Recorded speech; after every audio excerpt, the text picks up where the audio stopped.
Hello? Hello?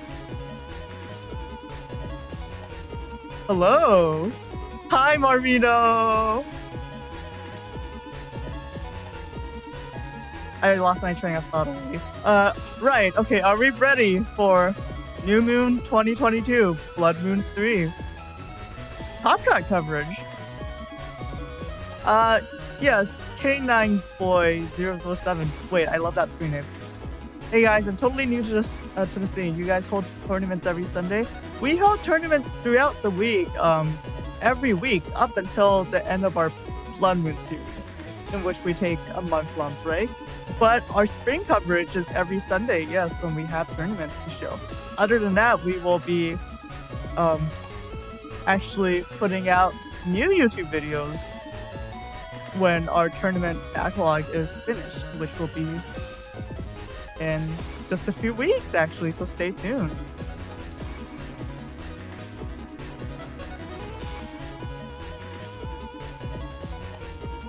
Yes, so today we are starting the Top Cut coverage. That's 8 net battlers advancing out of a 30-something person tournament.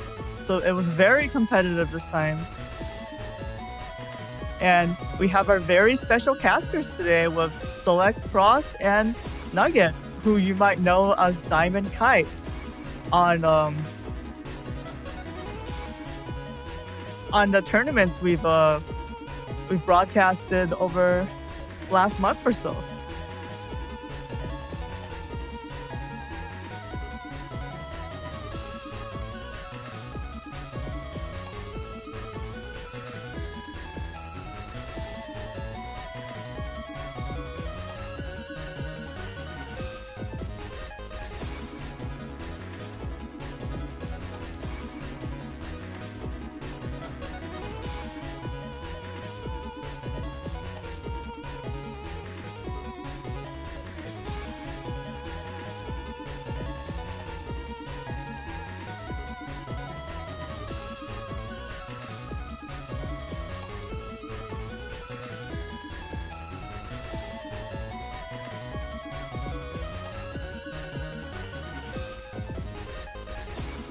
Yes, K9Boy007 in Twitch chat said, got it. I'm looking forward to starting this journey and getting into this. Good luck, everyone.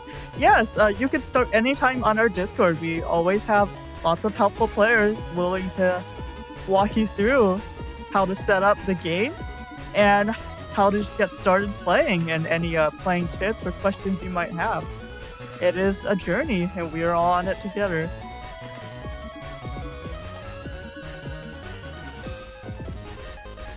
So yes, you're unfortunately stuck with me, a stream operator again today. playerzero is still running from the net authorities, but he managed to be able to play in the winner's bracket. Spoilers. Okay, with that, I really have no thoughts in my head, so I think it would be better to introduce our casters. Hello, SoulXCross and Nugget. Yo, what's going on, everybody? Hi, I'm Nugget. Yes, he is Nugget. Yeah, hi. I think that's enough for introductions, right? Yeah. Let's look at the setups for our first match of the day, which is going to be Josue versus HonorNite. Wait, but we didn't talk about the bracket yet. Oh yeah.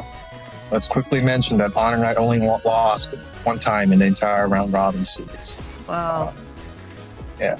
Okay, hold on. Let me go into that bracket screen first. Yeah, so this is 1 seed versus the 8 seed. Josue managed to squeeze in by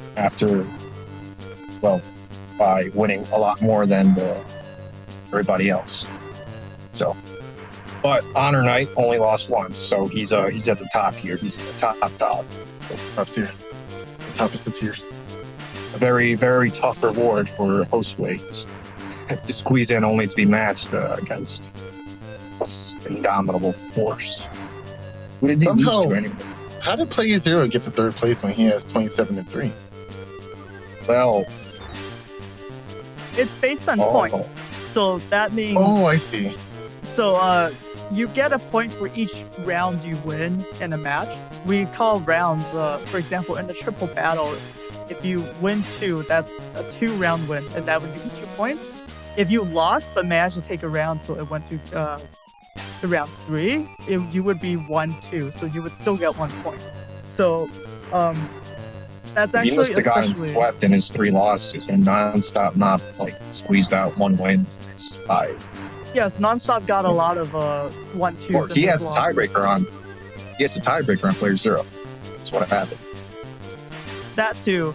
But you also have to keep in mind that unfortunately we did start with, I believe, about 32 players in the bracket, and some of them had to drop because it is a 2-week marathon, and Yep. you are ideally expected to play out your matches against, over like 28 matches. So unfortunately, some people could not do all of their matches and had to drop out because of we had a lot of emergencies and other things this time, and it was a very grueling, very grueling to Well, that's to be expected when there's 30 players, right? exactly in a round robin like this. But we did play out the majority, so that is very awesome. I think this is the most we've ever played out like in a bracket. So we also have Tango to thank for that, for the ease of use and speed. But that also means, unfortunately, that some people in Top Cut managed to play some of the more elusive players, and others didn't. So even with a drop, they were not able to get the points. So we might, it's a tough problem to solve. So we will be discussing it in the future. But for now, I think it worked out reasonably well. Like the standings are reasonably accurate in terms of how the matches turned out. All right. Did you say what you wanted about the top or the round robin rankings? I think we have to take a look at the bracket next. Yes, and as Twitch chat and probably YouTube chat was pointing out, I did forget to update the caster graphics. So hello, Neryth and Nonstopmop. Which one am I? No, I'm You are Nonstop. Neryth. I'm You're Nonstop. You're Nonstop, Neryth. Sure. Yeah. There we go. I accept this cannon. Yeah. What's the matter, Neryth? You haven't touched your cereal. Is it Imasuka or is it Imasuka? But I think it's Ima. is it Ima? Imaska. Yeah. Imaska. Is it Imaska? Oh, is it? That doesn't help. IMASUKA. If it's top 8, yes, this is a top 8 out of about 30-something players, so it is a pretty, how do I call this, like a pretty skinny cut? Skinny 8. And really thin. So Yes, very really thin. nice.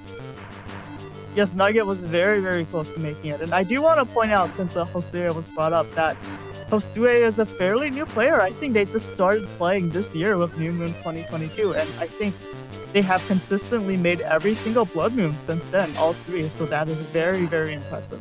They definitely have done their homework. Okay. Very impressive. Very impressive. With that, we will reveal what the top cut looks like. If you know how brackets are usually seated, you will be able to see. As Nugget pointed out.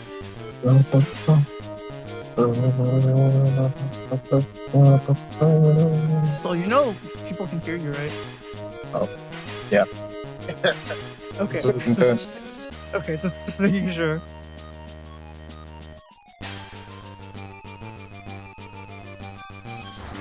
Okay, and with that, this is our bracket.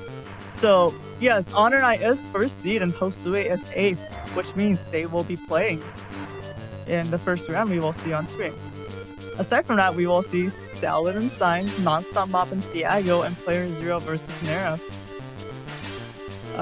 Do we want to talk any more about how the bracket is set up, or are we ready to go into setup?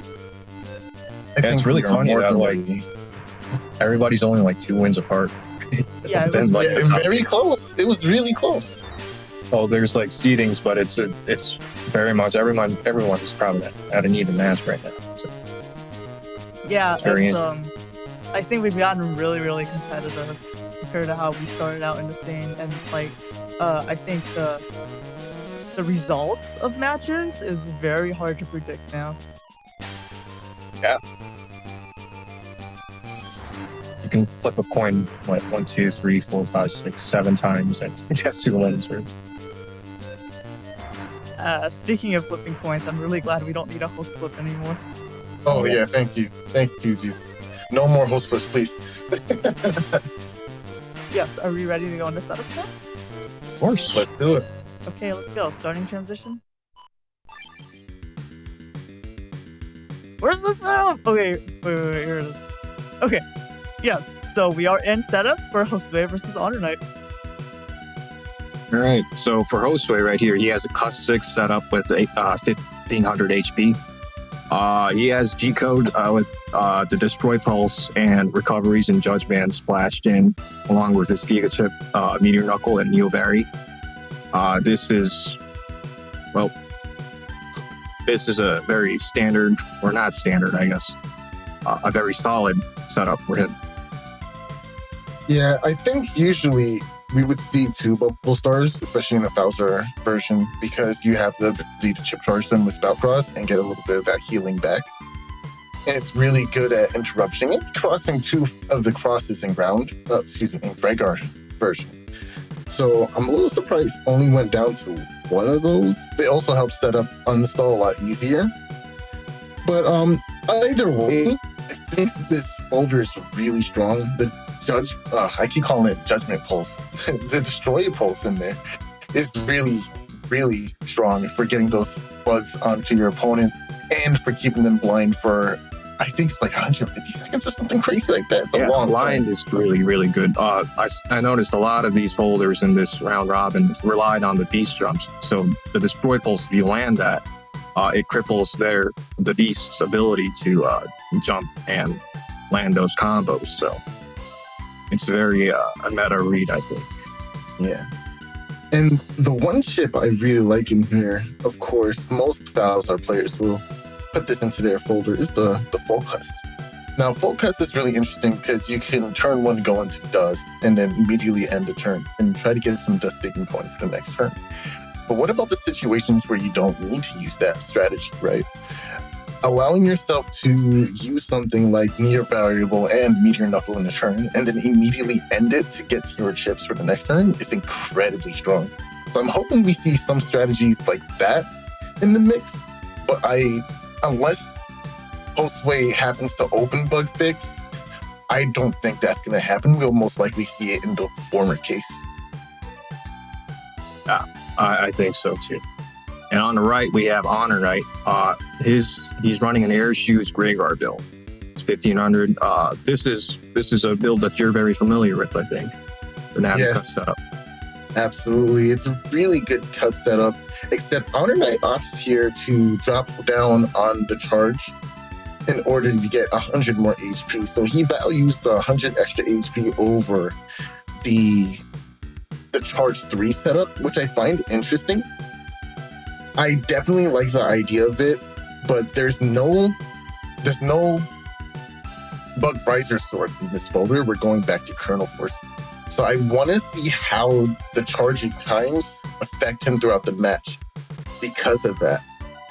Also, we do see that he's rocking down with the Gundel Soul 3 to combo off with that Kernel Force, so at least it's going to be very, very powerful Kernel Force coming into play because you don't really necessarily need Beast Out for that because you can Gundel Soul instead.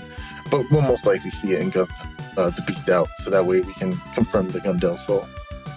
HonorNite has the panel return tagged with the Gundel Soul over there. The panel return, I don't think in this match I see much use, but throughout the randomness that is around Robins, I bet it came in a lot of handy against rogue get-ons and ice panels and anything that could really go. Yeah, it's extremely nice. when they make ice panels or something like holes to disrupt your plays, or use Magnum to TFC to, well, not even TFC, to disrupt the kernel force from spawning, right? It's going to be really useful to those situations. And I actually really like that it's tagged. I think it might clog up the hand a little bit, despite the fact that there's cut 7 here. Those 2 chips, you don't really want to see them until you see the Gundel force, the kernel force in the first place. But I think it should be fine. You have 5 other chips in your hand, you should be able to choose around and get a decent turn out of that. That's true. One thing I did notice, he doesn't run the get-ons himself, despite running the shoes. So it's an interesting choice, I think. Yeah, usually when you run air shoes in Gregar, you kind of want to try and take advantage of that, especially when you're playing against enemy Falzars, because Falzars don't tend to bring air shoes. So having something like Geddon will allow you to disrupt their movement for 1, and then maybe take advantage with your charge shots and get some really strong DPS, especially under a slow gauge turn. All right, I think that sums it up for me. Yeah, I think that's a really good point to end it on. Let's roll the clips and see how this match shakes out.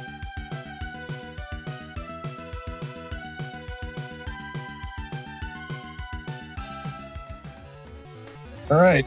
Well, we're looking at this from Josue's point of view. He opened with the race man and pulse 2, looks like.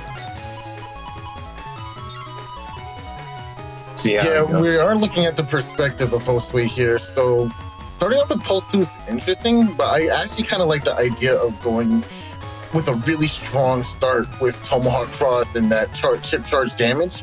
People don't generally bring defenses like on the first turn unless it's like Life Aura or something, right? So I think it's kind of safe to go for that kind of start. They probably have like an area grab or something in hand. I'm wondering what HonorNite's seeing. I know he regged the Wind Raft, right? Yeah. But, well, he has to expect the dust on the dust crossplay on the first. No, that's another thing I was wondering about too. You have the tagged Gundel Soul with the panel return and also the regged Wind Rag, so I think that could get pretty cloggy really fast. Looks like Josue's making a charge cross read to begin with. He goes into spout cross. An HonorNite. No cross. I opt to not choose the option. It's actually a really good choice to not go into a cross. Using crosses, people tend to forget, are resources. If you lose that resource really early, then obviously you won't have it anymore for the rest of the match. So you got to be able to use your abilities at the prime moment to capitalize on all of their abilities, not just a little bit, right? So opting to not go into a cross here favors HonorNite tremendously. If you just saw, HonorNite dodged the wood dragon and the erase man right there, so just on steps. Great footsies over here. And just like that, HonorNite ending the turn on Rush allows him to go into a cross safely, didn't even lose any of his resources, and now can make a judgment call based on what his opponent's cross is at the moment. So he sees that Aqua Cross is in play right now. I wouldn't be surprised to see, especially after seeing the one Wood Dragon in the folder, I wouldn't be surprised to see a Let Cross come out here, which is why Josue opted to go for Dust Cross, which is actually pretty smart. But yeah, well, we'll see what he decides on doing. I think I would have made the Dust Cross play here. Yeah, but absolutely. I'm not sure what he's about to do. Yeah, I'm not sure what the Life Aura into Focus accomplishes, but we do know now that HonorNite is on Barrier 200 and is on Erase. Oh, but loses. And it's confirmed. Yeah, loses the Life Aura before the Focus can come out. Now it's basically just sitting there. Oh, it looks like HonorNite also uses Focus here, so... Oh, but he has a Dispersal SPA in his hand now. Oh, this is really scary. I think I would rather lead off with the Wind Rack and then go into the Destroy Pulse. But either way this works, because you're going to get a confirmed After the paralysis, you will be able to follow with the Wind Rack. So if HonorNite should stay in the race, we're going to see a 2-10 from the Wind Rack and the damage from the Destroy Pulse on top of those pesky bugs. Yeah, HonorNite. Okay. He goes for the Erase Beast play and gets the crossed. He should still have his chips that he carried in, presumably to Beast Charge him as a race, but now he can still... Well, I guess he's just trading Busters right now. Yeah, oh, there goes the blindness. Because of the blindness, you can't actually go ahead and use the Beast Jump capabilities. As seen here, we had to go for an area grab in order to try and get one of them to hit. How unfortunate. So much damage lost on that turn. His chip economy isn't looking good right now. Meanwhile, Josue sitting pretty nice. Got this Groundman SP in hand. I would probably try to save it for later. Just go for Judgment into the double area grabs. Well, you want to save it for later for SoulXCross turn, right? You don't really want to use a resource like that before you see such a powerful cross like SoulXCross come out. We know that HonorNite runs the recoveries, but I'm not sure if we're going to see the SoulXCross turns at this HP right here. Because he's right about to get finished. Oh, anti-Navi! Oh, that's huge! This is actually... Oh, wow, it doesn't do any damage because you're flashing. How unfortunate. That was a very safe Groundman SP. Nice, gonna get some decent damage from the books here and the area grab to go down as well. Oh, nice. Okay, so HonorNite was beast charging just now and went for a Buster to cancel that out, and now he's gonna get value out of that. Gonna get some area back. He has to stay in the center 2 row panels right there. Oh, but that's all his chips now, so. Oh, this is really close. Oh, Josue locking in a big Meteor Knuckle turn with Tengu. Gonna go for the pull, maybe? I think it's just to be safe against the aura, is what he's thinking. Oh, he's not getting greedy. Okay.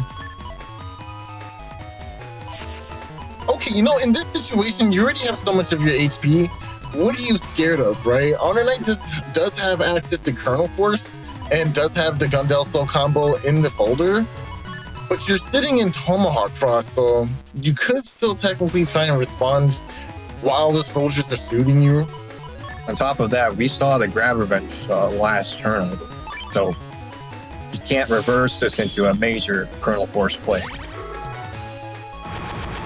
Meteor Knuckle into anti-damage. That's not going to do any damage, but the cross slash will. Except not really, because Invisible does come out. Excellent defense from HonorNite here. Gets the Judgment. And hooks will be made here from the front channel, so all these panels will be returned. Let's see if HonorNite has any more chips to follow up, or if he can go for the Heat Breath if he does. It seems like he doesn't have any chips in hand. Has to opt for... Oh! He does have the Wind Rack! Nice! And just like that, game's almost even. Gotta go for those recovers. You don't feel safe at this point, right? That's what I would do.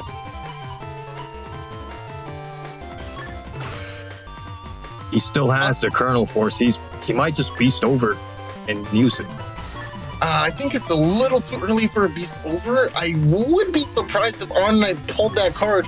We do see the HP start ticking down on HonorNite's side. That means he's already locked in his turn, and he's ready for this next round. I'm really anxious to see what was chosen here by HonorNite. That's another underrated aspect of the Destroy Pulses. You get to see when they stop making their moves on their custom screen. Yeah, I think this is a safe bet. I mean, going for Judgment here is on code. You can probably get some good damage out of it. And a few Buster products away from a victory. I think it's worth getting that Judgment SP into this turn.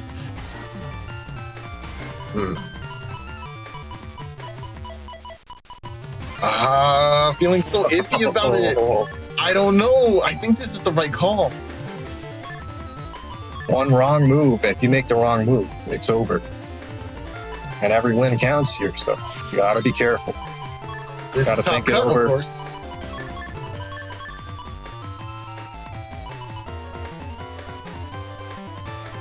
I don't know if I like this. I think I like the idea of starting with the anti-damage a bit more. Oh, this is kind of scary. You can see he's running through his thoughts right now. Is it safe? Is it safe? Well, what does HonorNite have right now, right? Is the question. We do know that Colonel Force is still there.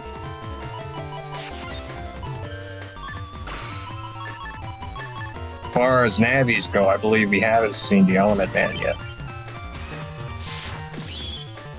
Oh. There goes the splash. Life Force is up. Okay, you should be able to be left at. Anti-damage into. Oh no, that was an interesting choice. Oh, but if he had just let himself get hit by the anti-damage. Oh no! Your movement is gonna start getting limited too, because now these panels. Yeah.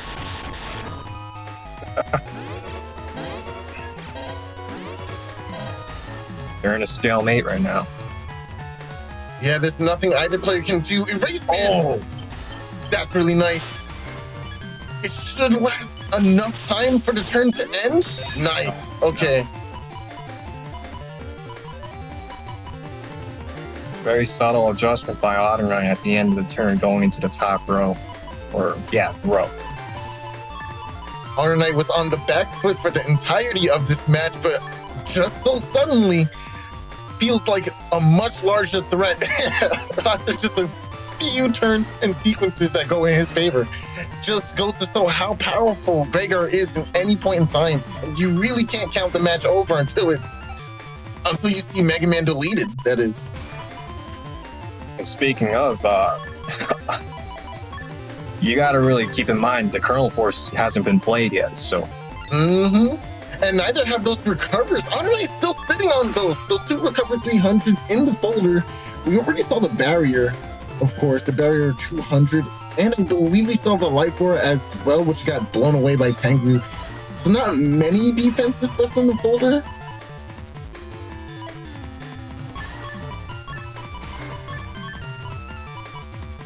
Did you see recover? Okay, I might be wrong. Yeah, I think he did when he was backed into the corner. Okay, yeah. Okay, he did use one. All right, that means there is still at least one more left in the folder. I definitely feel like Colonel Force is coming. Oh yeah, I feel that too.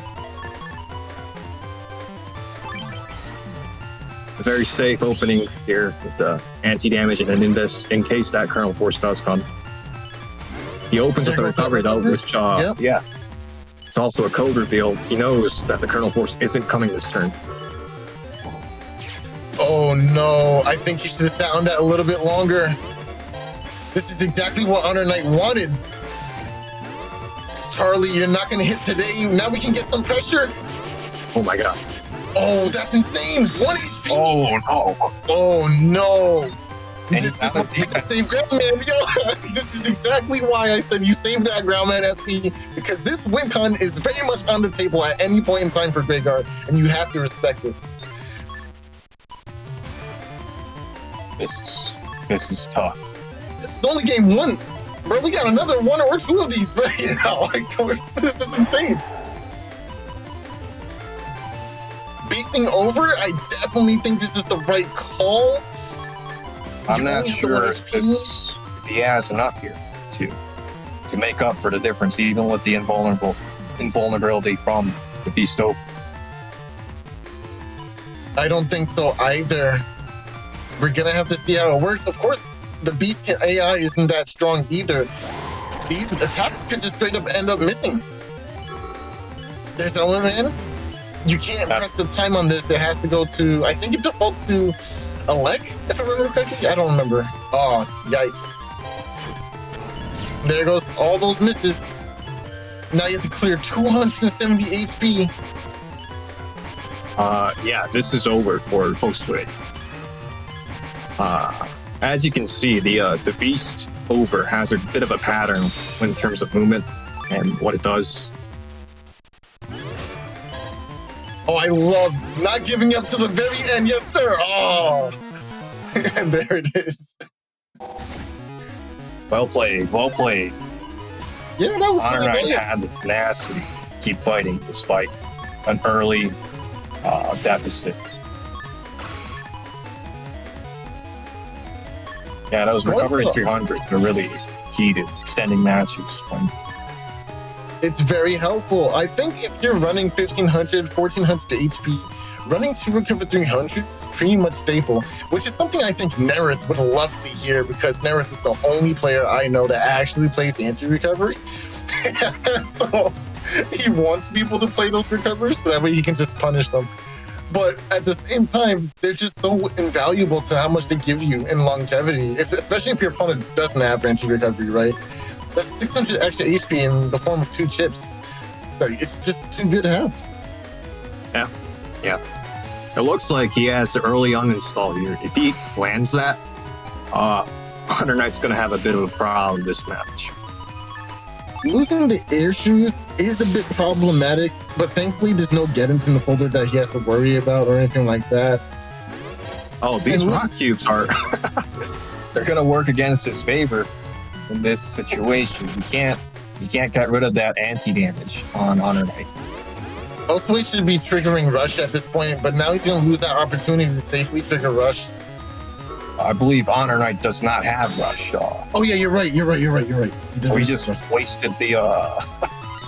if he carries these chips over, it's going to be a very... Well, we'll see what happens. Yeah, I don't think he might carry these chips over. We see he's going into the spout cross to counter the heat cross.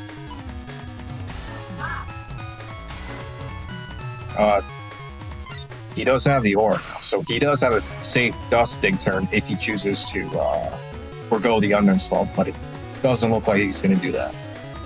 I kind of feel like you have to go for the dust cross here and try to protect that with your barrier. Even standing behind a rock cube and using barrier is safer.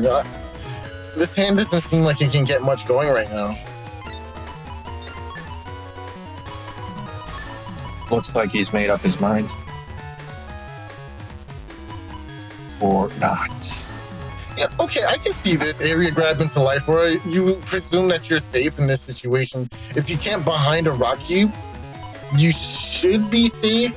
Unless they wind rack the rock cube and you don't move out in time, then that's unfortunate. But in this situation, I would have just opened life aura. But okay, here it goes. Beat. Any guesses? That was probably a Kernel Force, right? Yeah, that was definitely Kernel Force. Yeah, end the turn. You're done. Oh, okay. Okay, Nice. he might be going for the invis or the anti-damage strip. Oh, I like this actually. We can dust dig here, go into the next turn full cast, and get a second turn of dust digging. Really nice. This is, I believe someone wants us to call this the salad special. So,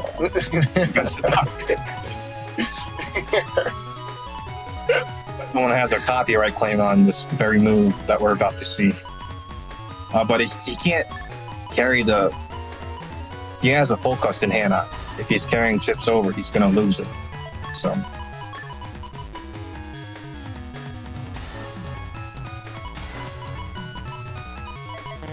see what he does.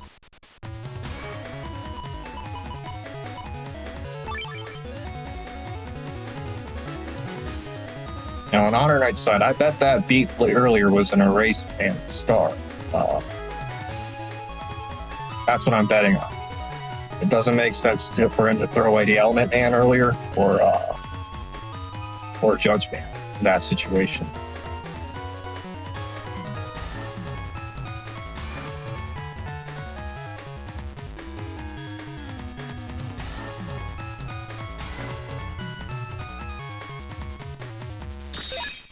There it is. Yep, that's nice. The Salad Special.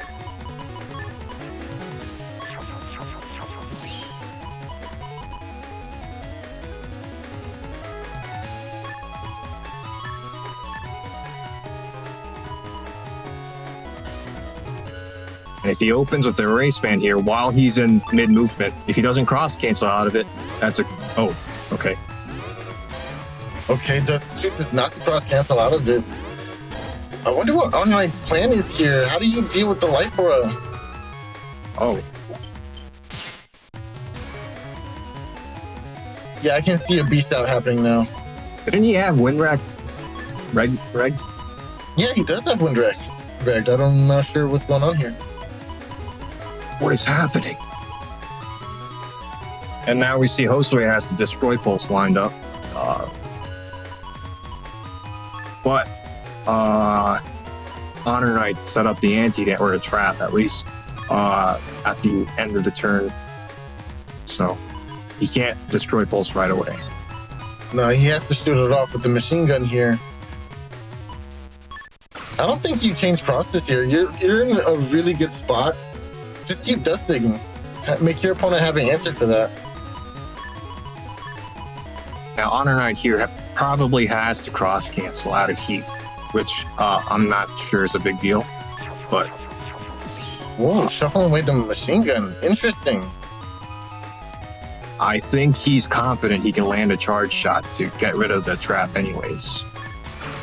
Okay, that makes sense. This is probably why we're going to Aquacross here. We're going to go ahead and use that charge shot to remove the anti-damage. Maybe follow up with Meteor Knuckle after that. Or maybe go right into Destroy Pulse, Beast out. Yeah, I can see Beast out here. Oh, but then you're not getting a charge shot. Wait, yeah. Sometimes when you sit in the custom screen for too long, I forget what they have up there as a trap. Oh. So, not saying that happened here, but it could be. That certainly does happen for me.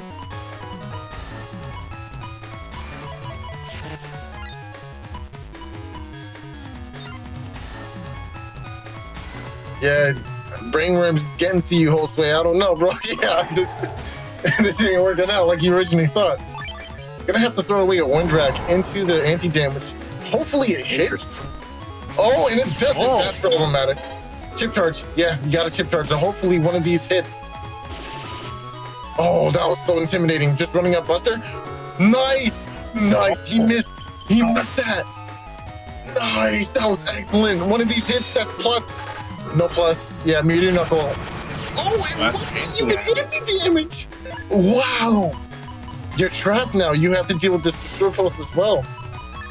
Oh, you know, 2 turns ago when he TFC'd that trap into the, or he activated erase band off of the TFC of the anti-navi. That was a very good read right there. Yeah, that was too strong.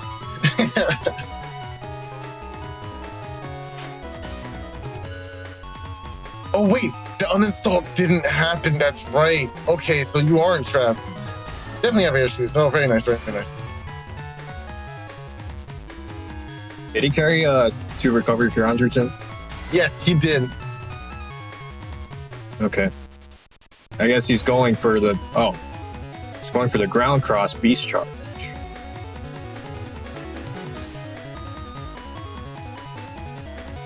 You know what though? This is where the panel return and the kernel force. Oh yeah, that was a little too ambitious. You probably should have chip charged first and then recovered.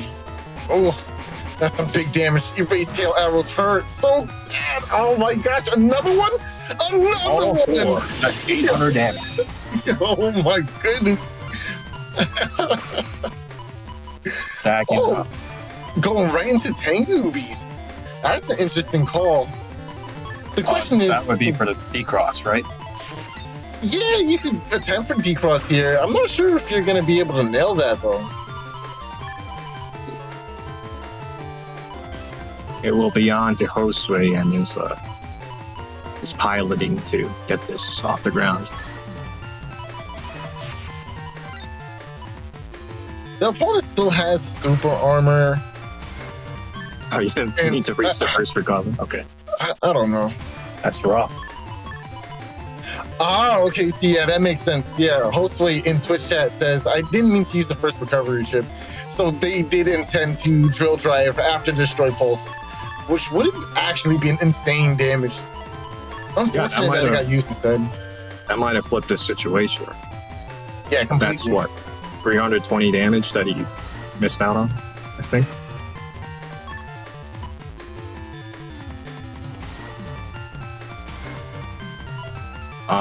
Well, he's opening with the Invis here, I think, because you have to respect the Colonel Force. This is turn 3 of their race beast. Yeah. I kind of would like Tomahawk as the crosshair instead for that reason. Very true, very true.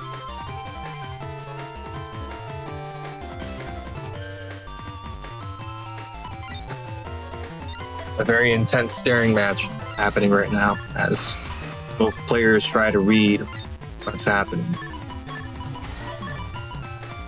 I mean, I think HonorNite's already locked in. There's no HP ticking on that side. He's sitting there waiting pretty. There it is. All right, here we go. Sitting back in his seat asking, what's wrong? Okay, nice. Oh, dodges. Okay. Oh, you know he wanted to not use that. Oh, the tail arrow. That was so nice. He was chip charging the whole time instead of, I thought he was just focusing on dodging. Damn, he got me. You got me good. Oh, but the game's still not over yet. Josue getting some of this recover back, but oh no, just not enough. Not enough. Enough. Oh, that was a good match. Yeah, that was tough. Josue had it, really rough at the end there.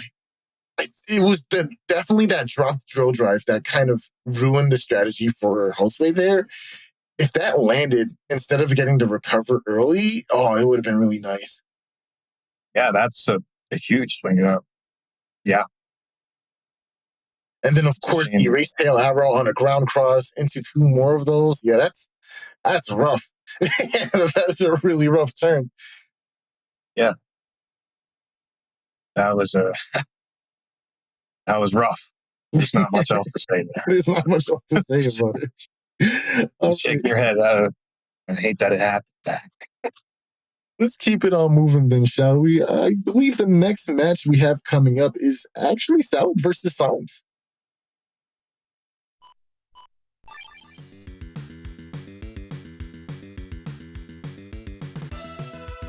We're in.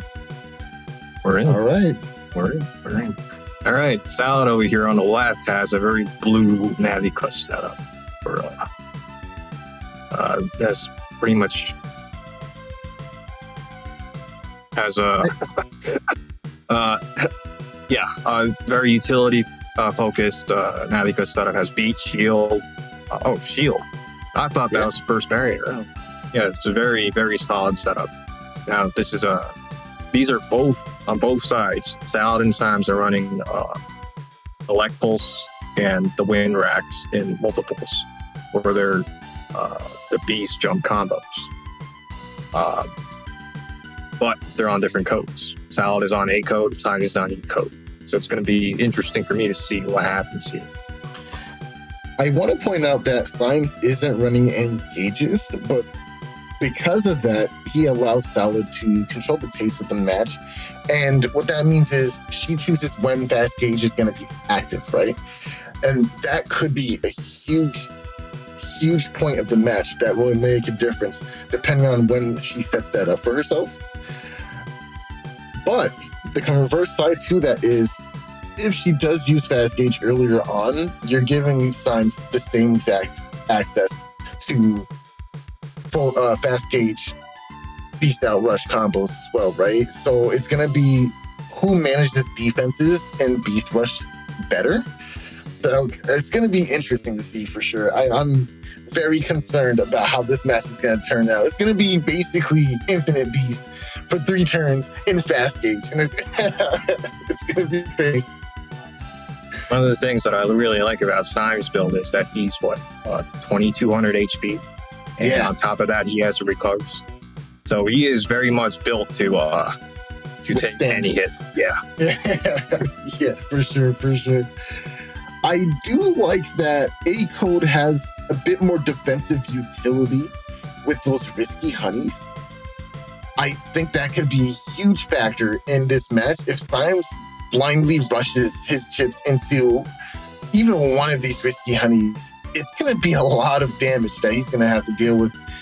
And I don't care how much HP you got. That's going to shred it down to like basically nothing. Yeah, each beehive is about 108 damage, right? That's About, 5 times yeah. 20. Yeah.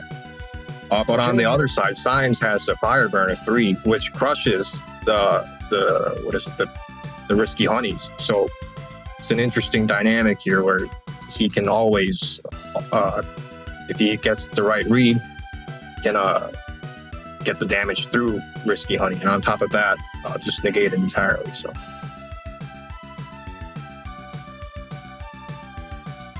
About it for me.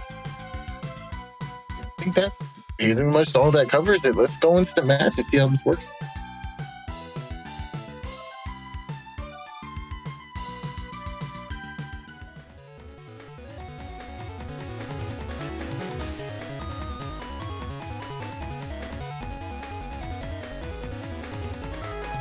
I can't see what Navi that is, but right away she has her staples right here. Oh, okay, thank you. That's the race man. Okay, go looks like for she's fast gates immediately. right Wow, away. that's really interesting. Very interesting.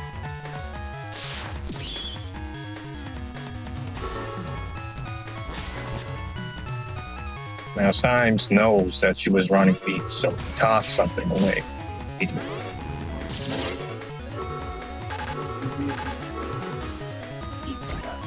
And decrossed off of a race. Not before getting 200 damage of his own, and anger is activated. That's scary. What is Sally going to use it on in this next turn? Rush. Oh, Gus coming to play. That's going to go ahead and. Oh, you keep the anger. Okay, so you can actually match here, right? Safely. Yeah. Oh, I like this play. Going for the barrier 200 and then going to get that nice, juicy Element Man ×2 on top of a grass panel, hopefully, to go ahead and deal an additional 200 damage for a total of 400. Oh, actually, isn't it 0.5 there? So it would be 200? No. It is 400. It is 400. Okay, right. Oh, nice. Oh, beautiful sequence. And She loses loses the anger. Oh, that's so rough. But still gets nice 200 damage from the grass panel here with the fire, so it's not all horrible. No, this is horrible. Now, Sal, you understand this looks like 900 HP versus 1600, but you have to remember, Symes still has the 2 recovers, so this is effectively 2200 HP versus 900 HP. She has a lot to comb through right now. Do you see the cross change to dust here? I think she's going to want to go to dust this for this turn. Play defense with this. Risky honey. Oh, goes for the beast. It whips. Oh, the light sword is touched. Oh, dodged. Almost dodged everything there, but gets hit by the fire burner in the tail end of it. Judgment does come out. And of course, we get the classic click from Symes. Yeah, he tried to milk out the extra damage there. You know, we call these beast jump folders, but neither player is really using that. At least not yet. But if this confirms, that's a free decross on Symes, so we'll see if the situation flips itself. Really like how Symes is able to put himself into position for those combos, even without Beast out, right? That's just so good. Yeah, it's very strong. Now, what we're gonna see here, I spoke too soon, gets frozen for a little bit, and then life forward goes up. That's unfortunate. So the reason why we didn't see immediate mashing from Salad is because Salad, what she wanted to go for there, oh my goodness. That's so unfortunate. That's so unfortunate. That's exactly what she didn't want to happen, right? For her to go for an attack and it whiff, you want to catch your opponent in the middle of an action or a buster shot or something like that and deny their movement in that way. But unfortunately, Symes had a read and was able to go for Element Ice, and it worked out for him. Oh, now he's going for his own beast out. Wow. Oh my god. Wow. And that's what Beast Rush looks like. And there it is. Not a single second wasted there. Yeah, the wind rack whipping is really rough, which is why I don't trust using Beast out with the wind rack ever. But, yeah, she wasn't left it's much so choice. rough. Wind rack is really weird when it comes to Beast out. It's like, at the same time, it's like the best tool to use so you get the Beast jump and everything. But then your opponent can get random dodges like that, but the Beasts are gonna block this. So smart. Opt to just take the damage, don't go for the confirmed hit, because it doesn't pierce the guard on Risky Honey. It will actually just add more bees. Now this is smart. He set up the Element Man over here, and he's gonna he's got the Fire Burn to fire followed up. He's making a lot of getting a lot of value out of his chips. The sum is a lot more than the individual parts. Oh, I like this play. If Symes decides to stay Tengu, he's gonna be for a world of hurt, which is the excellent reason why you should change out of that, which he did. Nice, excellent sequence from Salad. That was basically the whole turn went down. She only lost a very minimal amount of HP from the charge shot from SoulXCross here, which was our good friend Charles. It only does like what, 80 damage without attack max or something like that? I think it's 60. It's very low. Yeah, so taking 60 for a turn versus dealing all of that damage, immediate plus. Very excellent sequence from Salad here.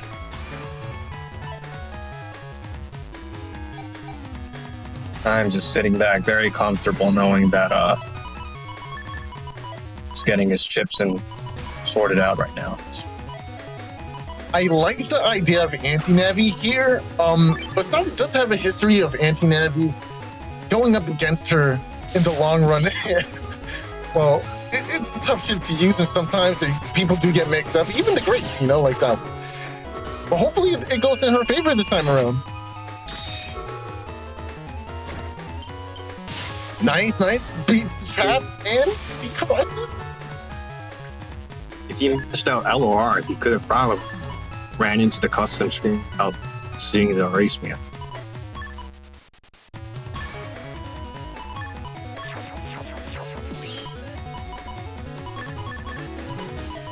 She has a White Dragons here to deal with Sanctuary. I think she's going to chip charge Gage if nothing goes terrible. Okay, Elect Dragon. Oh, she's not going to get a chance. She does. She gets it at the very end there. Only 2 of the panels, though. It's better than nothing. We'll take that. Yeah, that fast gauge works against you when in the mirror match, I think, because now you don't have a chance to use your chips if you get stunned through the entire turn. Now she's gonna carry the 2 barriers, the barrier and the aura in, hopefully to negate another beast combo.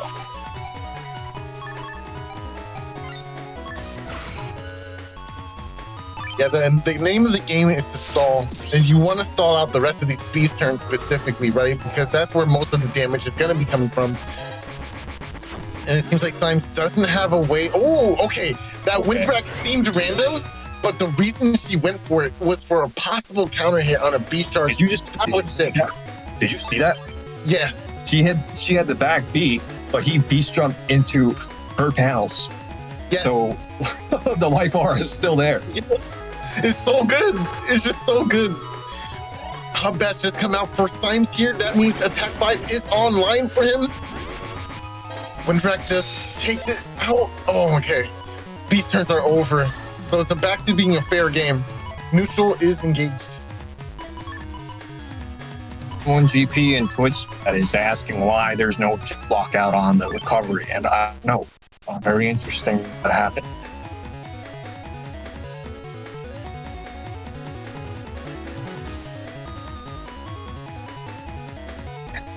I think it's because the recovery hadn't fully fired off. Recovery does a bit of a lockout after you, but yeah, surprise indeed. I love the Elect Dragon here Because if yes, perfect. Gets the back beat. Oh, it's a beast. Oh my gosh, let's go. Greedy Okay. Symes. The Thiago pull into Electric and basically you get rid of both of those lasting sanctuary panels that you wanted to get rid of. And then on top of that, getting the damage from it. And now ending the turn with bees on top of your opponent shooting into it for more bees? Insane. Insane sequencing.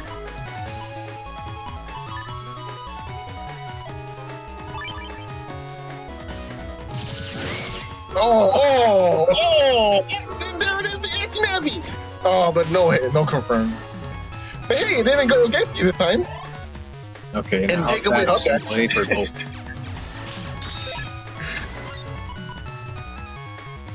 Okay, so notice that Salad hasn't gone down to those grassy areas because she knows that Fire Burner is still in play. At least one or two of them are left in the folder. No reason to give your opponent a free ×2 on one of their chips, right? So camping the top row and that middle of the back row allows you to keep yourself safe. But Symes trying to capitalize on that. He does play 3 area grabs and unfortunately at the wrong time. Oh, wait. Oh, that is just... That's a weird play. That was a weird play. So the Elect Pulse pulled Salad forward by 1, causing the Bubble Star to miss, unfortunately. But Symes was trying to mash out those chips in order to see if something sticks before the end of the turn. Especially since it's a fast gauge turn, you don't want to just lose out on these chips. Yeah, I think that was a big gamble that he took. Just didn't work out the way he wanted to. Yeah, for sure. Now he's going to eat a Groundman SP for it. That Groundman SP is very strong, very strong. The movement, so crisp. Oh, it's a connection there. Pushed back. About 20 HP differential here. Attack plus 30 on the bees. Oh, this is a very. Oh no, not the charge shot Aqua. Oh no. You know, Symes is flicking the Buster shots out because what is it? He's trying to get the anti-damage off to get a good value, but it's working really against him. That's what allows Salad to punish with the bees here because I know you want to get rid of my anti-damage. So I'm going to go ahead and throw out these risky bees and punish you for spamming your B button unsafely. Excellent positioning. Very careless of me. You do that. Push his glasses. I see through your moves.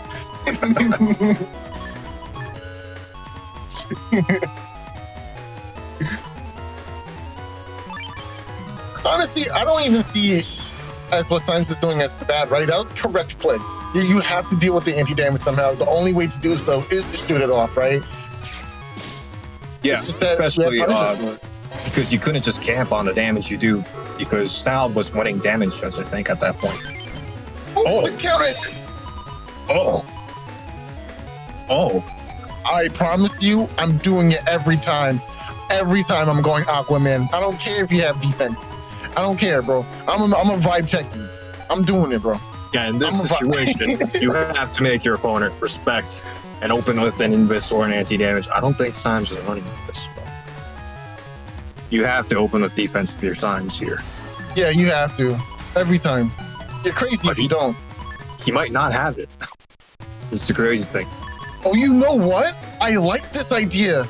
Going for the Risky Honey instead allows you to wait for a TFC and punish with Aquaman SP instead.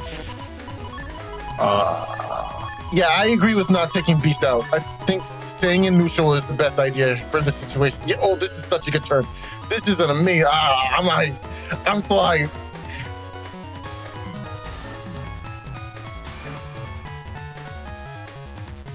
Yeah. Symes has to respect it and open with anti-damage, which is why this Risky Honey might go through instead. Symes could make a read here and say, you know what? She knows that I know. Oh, okay. Whoops. Yeah, there's definitely defense in his hand. That's definitely defense. The difference here is that Symes can technically outweigh the Aquaman SP because the Buster is always going to be doing... Oh, it's only doing 10 damage, right? Did we hub batch yet? Not yet. Nope. Yeah, so it's not really a crazy amount of damage here, right? So I don't... Ooh. Wow. Don't want to throw away the life for it. Just take the damage. I agree.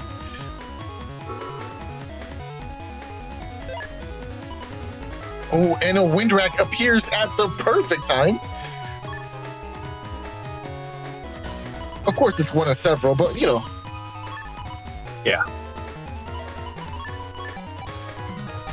And this wind rack is pretty safe without the beast jump to possibly make it with.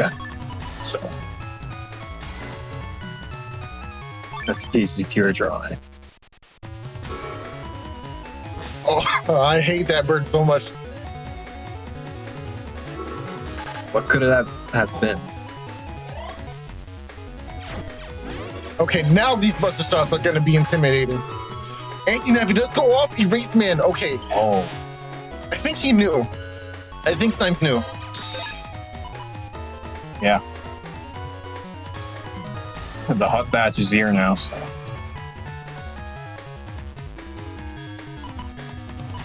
I bet it's so good. Such a good chip. This doesn't look like the beast jump turn yet. I think she's waiting for the sword or something else. Because the setup's there, but not the payoff. Ooh, Charlie with the fist. All right, Charlie. Let's see out here. Trying to get the Element Man in the front here. Those are grass. Interesting. Oh, because Fireburner doesn't get it though. Wow, how did you out of dodge the that? electricals? Right? I would be so mad if I was Symes. Defense is immaculate. Immaculate, bro.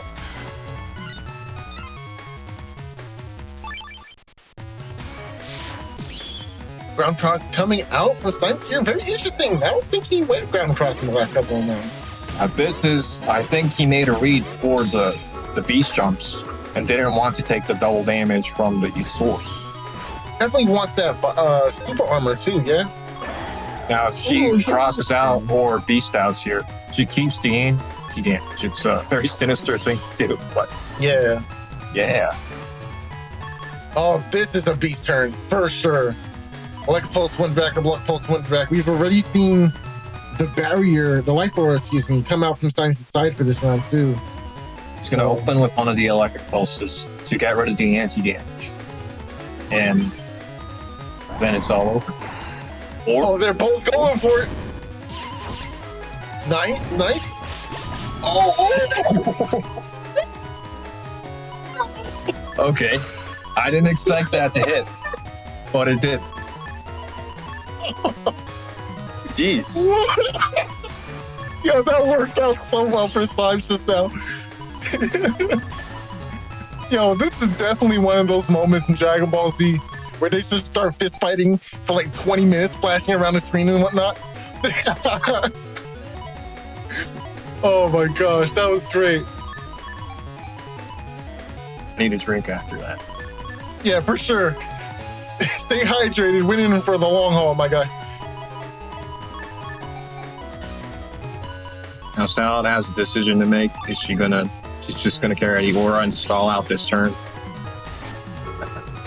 And if possible, she wants to use this full cuts later, right? No, she uses it right away. That wind rack definitely connected. You lost your barrier. And we do have Electragon in hand to try and deal some panel destruction to these sanctuary panels out here.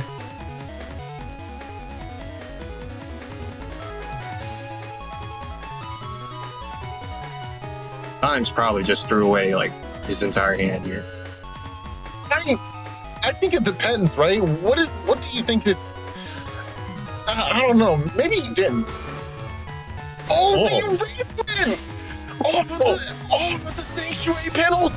That's so good. Oh, but pulling back onto the sanctuary panels. You can have my aura. I'll take your ground. Fair trade. We take those.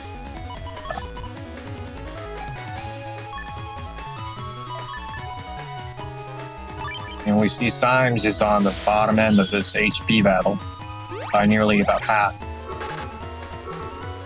Nice. Nice. Good defense. Had both defenses in the hand to deal with this ground man. Ground man only getting rid of 3 out of 6 of those sanctuary panels left over. Not bad. So camping invisible, I think, yeah, she's definitely going to keep it there. She doesn't want to waste that defense just yet. And also, in this situation, Symes is probably going to go for the area grab, right? Yep. So it is the best case turn too, so it's not too bad. Oh, the block! Going for the fire burner, absolutely. Okay, that was a good read from Symes. Going down, reading movement, waiting for the fire burner. Oh, that was excellent shielding. You can go for the counter hit. Of course, she won't get the full synchro, but if he raises that axe. Oh my goodness! Oh my goodness! Oh, nice. Thank you. Playing around.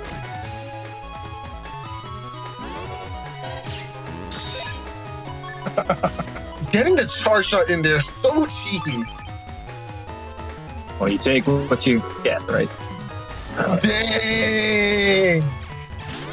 That was nice. Moving back just in time to not get punished by grab revenge there. This is a very slow and awful death for Symes here. She's going to beast out the next turn, and... yeah, game's over. Game's over.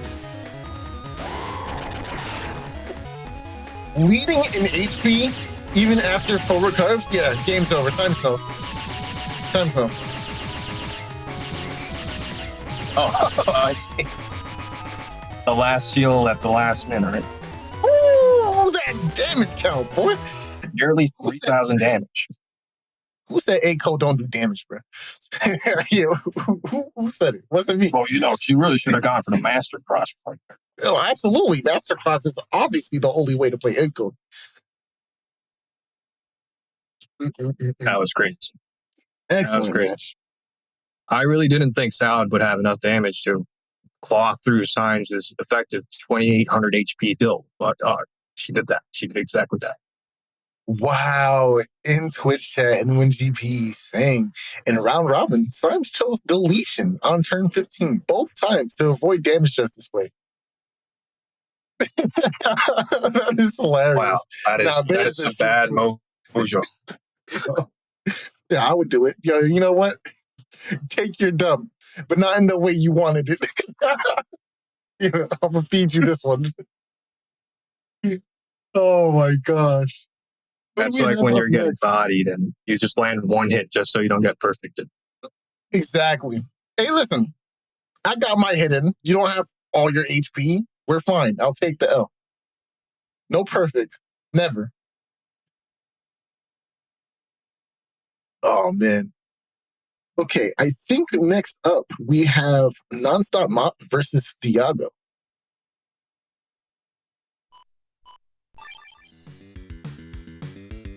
All right, Nonstopmop is using an 1900 HP Rhaegar build. This is a variation of this is commonly called the PZ class because of a certain player using it. Other than that, his folder looks like a very chonky Rhaegar. Chonky. Yeah, chonky Rhaegar with cuts too sounds insane, honestly. I've been looking at this cuts recently very hard because I feel like the custom 2 is just so valuable in a Rhaegar cuss, right? Think about it. Your charge shots put on so much advantage, right? I do a lot of damage with my charge shots alone, right? But now I'm getting chips thrown in there at a higher rate of drawing combos because I have the cuss 7. And now you have threats that you have to deal with passively and whenever I can, whenever I want to, basically, right? It's just a lot of pressure to deal with. And because of that, your build can be a little bit more soupy, which is why we see Progman SP, Blastman SP, Grab Banish and B. We see the 2 recover J's. We see Barrier 200 and W. And I would have taken it in U. But, bygones. And it's like all this utility in this folder, like Sanctuary, Panel Return, 4 area grabs, everything you possibly want as a regular player, you have access to in access because of that plus 2. So at any situation, I can choose one of these chips, these utility-based chips, and put myself in a better position. Yeah, I think he admitted that the Barrier 200 W was because he forgot that it was in U-code, or it was an oversight. So he's actually playing a less optimal build, which makes him cooler in this case because it's very disrespectful to Thiago. Where my sunglasses at? Hold on. He's mentioned the E-code splash, which is actually very formidable, powerful, respectable against the Falzer matchup. It's very unfavorable for Thiago to see these two navies when he's using Falzer himself. Now, Thiago's husband is it looks like the same thing on the other side.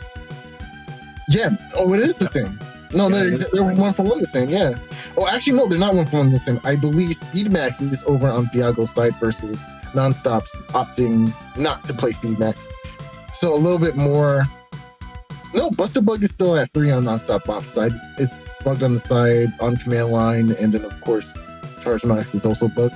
So yeah, they both have access to that Buster Bug level 3. I do think Thiago's gonna get a little bit more out of the Speedmax thing because of going for bug fix and allowing you to get faster P shots out there. But I don't think it's the biggest differential. We'll see if it has anything to do or if it makes a big difference in the match.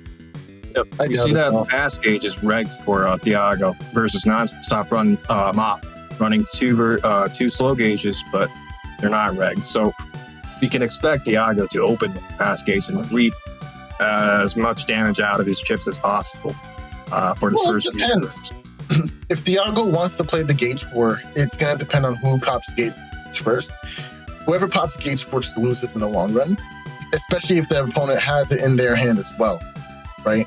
Right. So we're going to see how that gets played there as well, which is going to be very interesting. One thing I want to point out here is we see the A-code rush strategy employed by Salad from the last round, but we only see 2 in Brack. Usually in these kinds of strategies, you'll see people run 3 to 4 wind racks just to have better synergy with the leg pulses. I wonder why he did that. But it is hard to fit everything into the folder. And you have to make some executive decisions on what to cut. And usually it's defense. So instead of getting the extra wind rack, we have an extra invisible here. Maybe the extra Geddon, I think, is in here versus another. It's different. Yeah. So he's running only 2 anti-damages too.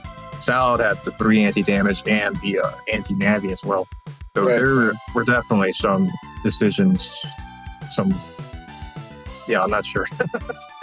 I think it's the extra risky honey is what it is. I think she was only running 2. No, Salad was definitely running 3. Okay. Oh yes, yes, she was. Yeah, I'm not sure what the difference is. Maybe it's the bug fix. Yeah, I'm not sure either. It could be bug fix actually. I think Salad has way less HP and bug stopper into the Navi cuts, so she doesn't have to find chips. We can just go right into the fight, right? So that's a big difference too. I think that sums it up for me. Yeah, I think we're ready to roll the clips.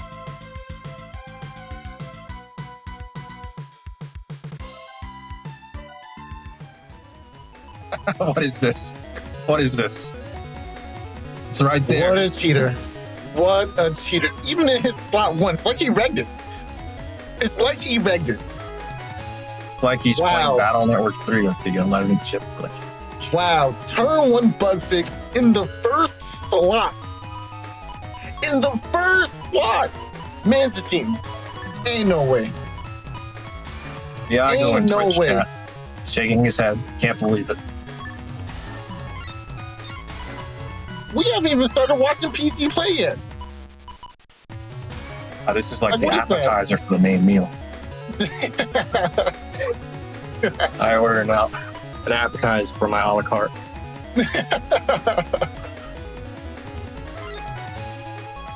I mean, of course you're gonna go for it. Like, who wouldn't? The bug face turn 1? That's amazing. Interesting choice going for the Graveyard Beast on turn 1, actually. So I think we can expect the Dust Cross play from Thiago's side, given that the cubes are right here. In that case, I would have opened with Erase Cross. But it does leave you vulnerable to wind attacks if that happens. So Thiago doesn't have full cust. oh my god. My HP! No! Not the beast! Wow. So a lot happens right now. Thiago just missed the pulse into the sword plate. So that's already 200 damage out of his folder. That's not gonna... Well, he can't afford to be that careless against a chunky. No, you can't! Do not hold B on risky, honey, bro. Don't do it. Don't do it to yourself. Don't do it to your opponent, bro. Don't do it. just don't. You know, it's not even that Nonstopmop, didn't want to react. It's sometimes you're mid-action and you don't register in your thoughts to react. You're just like, oh my gosh, this is happening. Oh my gosh, I stop pressing B. It happens sometimes. Sometimes that's just how it is.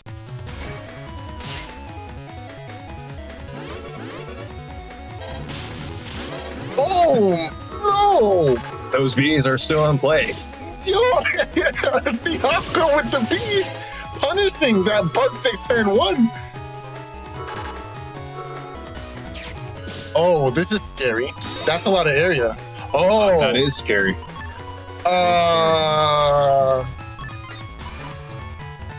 Well, the Indus is up, but you're not going to get much of a chance to do that. However, I wouldn't go Slash Beast here. I'm not sure what the idea is. Okay, we opted out. Slash Beast. Okay. All right. We can expect the Grab Revenge this turn from Thiago's side, I think, which is why he's opening with the anti-damage. Just to keep control of the panels that he has. This just goes to show the power that is Cust 8 in Greyguard. This, like, drawing early Giga Chips, imagine. Can't be me. I think Nonstopmop specifically doesn't reg chips just to increase that chance, too. Yeah. If you don't reg and if you don't tag as well, it increases the chances of you drawing like turn 2 or turn 3 Gigas. But if you do tag and reg, it does decrease that chance as well. Movement on ice is always so cool. Oh, there goes Grab Revenge. Oh, the situations has flipped.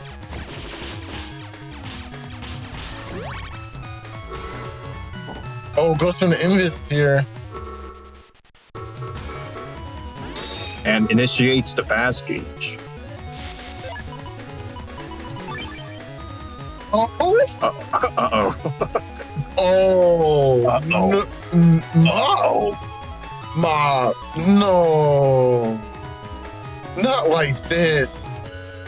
That's always unfortunate to see. He wanted to do it. Yeah. At least it was a fast gauge turn. Maybe that was a meta call, bro. Maybe he did that on purpose. Aha. You thought I was gonna use shit, but I didn't. So I'm the winner. Yeah, I'm the best. All according to plan. There goes the life, bro. Oh, but he has the answer right for it. Now, the Element Man doesn't get the decross, I think, so he's just going to pop the anti-damage and set up grass. I think he only has Charge Cross left to actually benefit from this. We have to Never mind. deal with that charge route first. Actually, I don't think I cross here. Yeah, I think we go right into it with Baseman. Hopefully, we can get one of our charge shots to hit. Yeah, Baseman is a little underrated just for the ability to get rid of those anti-damages and defenses if they come up.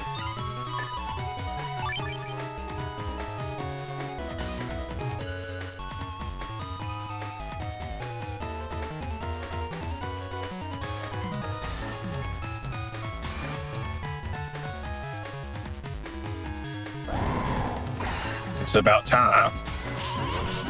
Oh, ooh, nice combo. Oh, You know he didn't want to do that. No, he did not. He definitely tried to step down there before using that. That's unfortunate that it had to go like that. Oh, yeah, you had that defense. You knew that blast man would have hurt so bad. So that actually worked out in his favor because if he hadn't expended that Aquaman there, he might have just taken that full force. Ooh, I like the focus here. Focus could get rid of another turn that the opponent has access to beast out, but also going for slash here is pretty interesting as well.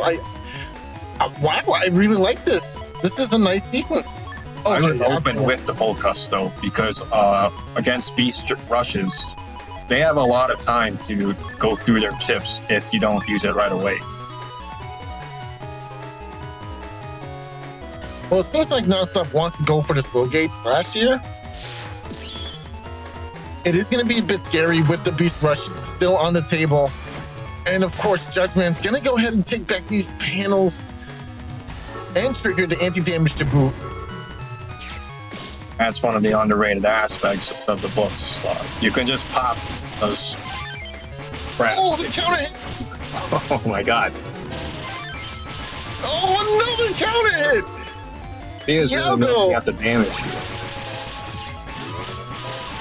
So he's stuck in the slow gauge turn, but he's spacing out his drag chips just to accommodate for that, to minimize the damage that SoulXCross can do to him.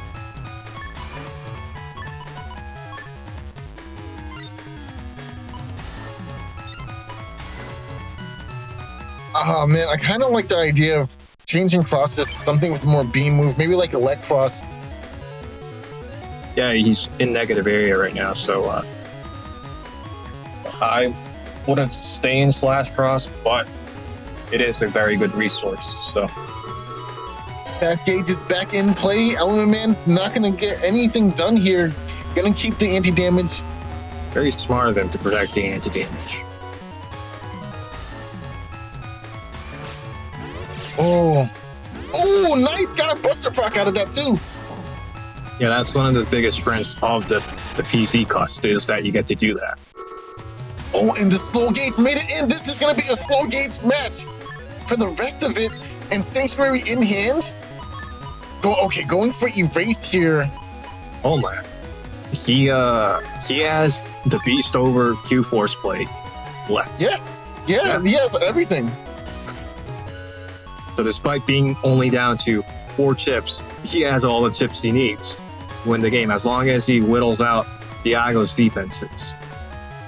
A royal flush, if you will. Ah, yes. He may have Sanctuary. 4 of a kind.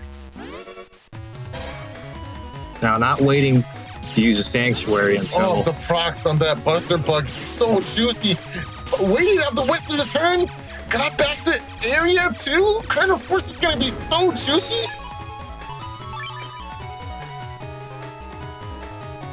He's waiting for Thiago to make a move before he pops the Sanctuary. Let's see what happens. It's definitely a smart play. Thiago does have Meteor Knuckle, so maybe waiting for the Meteor Knuckle to come out first. Oh, no. It doesn't look like he has an option. Nice. Thiago wanted to get that there. Nice. Another charge shot. This could be over in this turn. It's looking that way. Yeah, there's no way to stop this. Thiago is just taking the damage, and we go into round 2.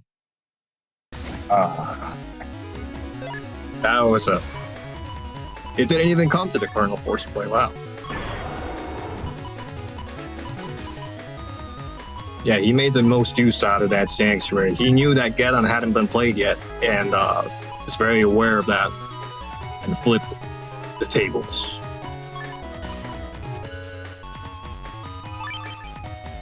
So right away we see that he's going into the Gregor Beast again.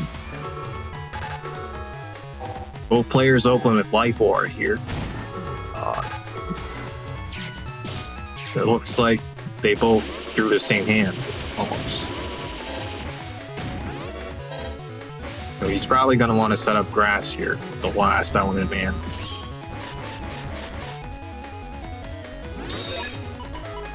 But unfortunately, that Erase Man doesn't get to pop off because of a Life Aura. And I have to use something like Proto-Man SP to deal with the barrier as well. That's gonna be kind of unfortunate. You really want to hit a Tanky Cross with that. But the way Thiago's been playing, I think it's really smart just to use it to get rid of the Life Aura. Yeah. Yeah, especially since the Get-On can be used TFC against Proto-Man in later turns, so it's better to use it when you can. Now he's going for the Erase Beast play. Thiago has to see that telegraphed. Yeah, for sure. We'll see what he comes up with as an answer. Oh, both beasting out here.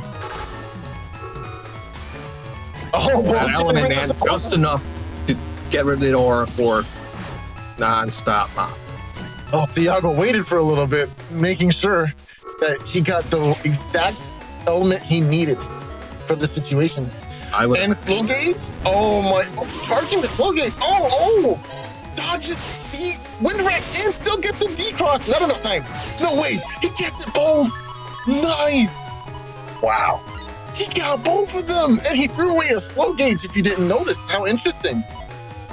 Yeah, I think he prioritized getting the D-cross damage, the 400 damage from the D-cross over, the long term. This definitely also creates like a little mind game going on, right? Because now your opponent doesn't know if you still have slow gauge or not. They just know they ate damage from your base tail arrows.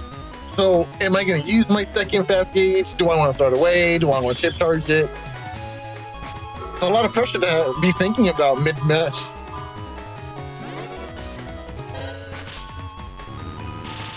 Ooh, okay, Risky Honey gonna go ahead and take some damage from that, unfortunately. Ooh, Elect Pulse. Double Elect Pulse. Wow. The second one whips though. No. Not the Colonel Force attack plus 30. I think if that lands, that's game over for Thiago, so. Oh yeah, absolutely is. Let's just fast forward to the part where you get obliterated by you. Yeah, that's the fun part, right? Yeah. Yeah, so the excellent read here on Thiago with the Elect Cross on his spout. If you notice, Thiago's been chip charging a lot of his chips. So he's not just straight up popping them with the Elect Pulse and the Wind Rack. He's milking every damage out of it. So like right there, he gets 200 damage from chip charging the Aqua Sword. I really love that he went for the Invis there to protect the anti-damage from a possible proc of Buster Bug from Nonstopmop's side. And of course, you write out the rest of the turn with intangibility, so you're safe from any kind of attacks, unless the Pierce Invis. Of course. Nice, and he forces the D-Cross by losing Beast out too. Oh!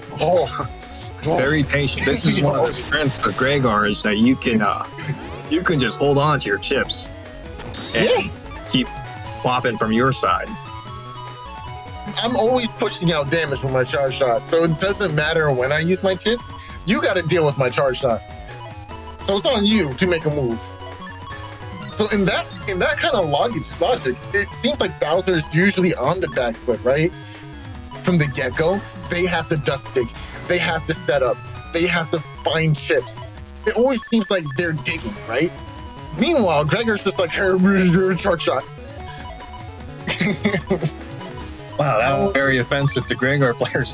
Hey, I like my great guard. Listen.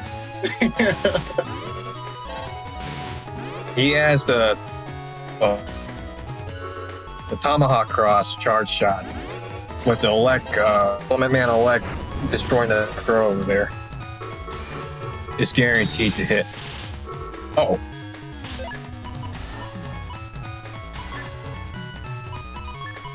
Okay.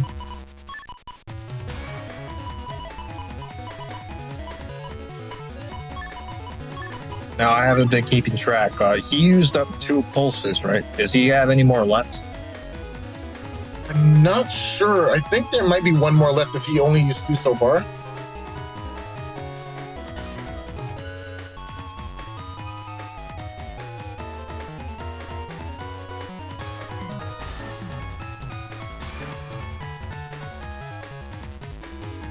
Thiago's. Wait.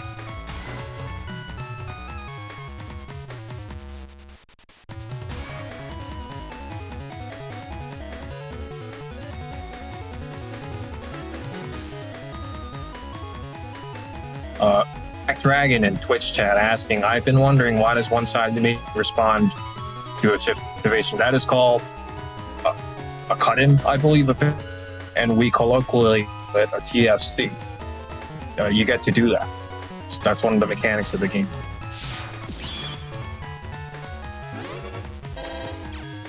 Okay, Judgment's in hand. No, I really like the ducking in animation that the ground cross charge shot does. Oh, on the grass for 500. Nice. But Thiago's gonna go ahead and get some reactionary damage as well. Judgment is the follow-up too. Not enough time to get a charge shot though. The turn's going to end, but every grab does come out instead. This is looking pretty rough for Thiago, I think. Well, he's plus on area. He does still have ground cross. I don't think it's that bad. We shall see. So he lost Spout, Tomahawk, Dusk, and now he's in ground. So he just only has Tengu left to make a play at. And that's this right here.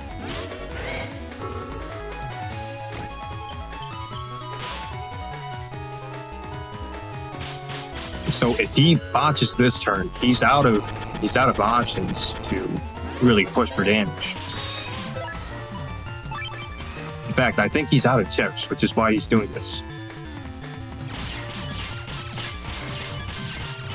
But since both players are buster bugs, this is a huge advantage for him.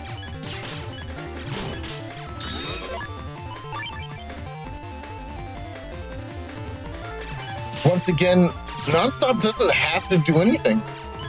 Sitting in the lead here. In fact, I think he's waiting for the knuckles, right? Yeah, he's waiting for the knuckles.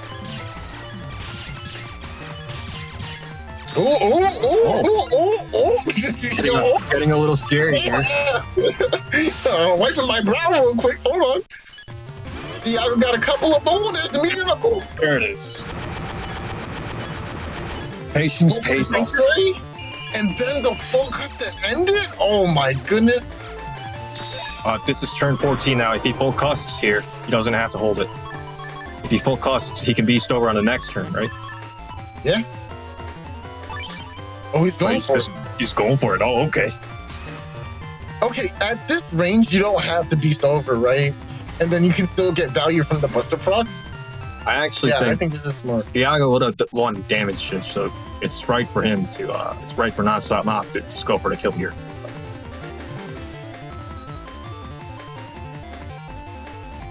Thiago staring at his blank custom screen very fiercely right now.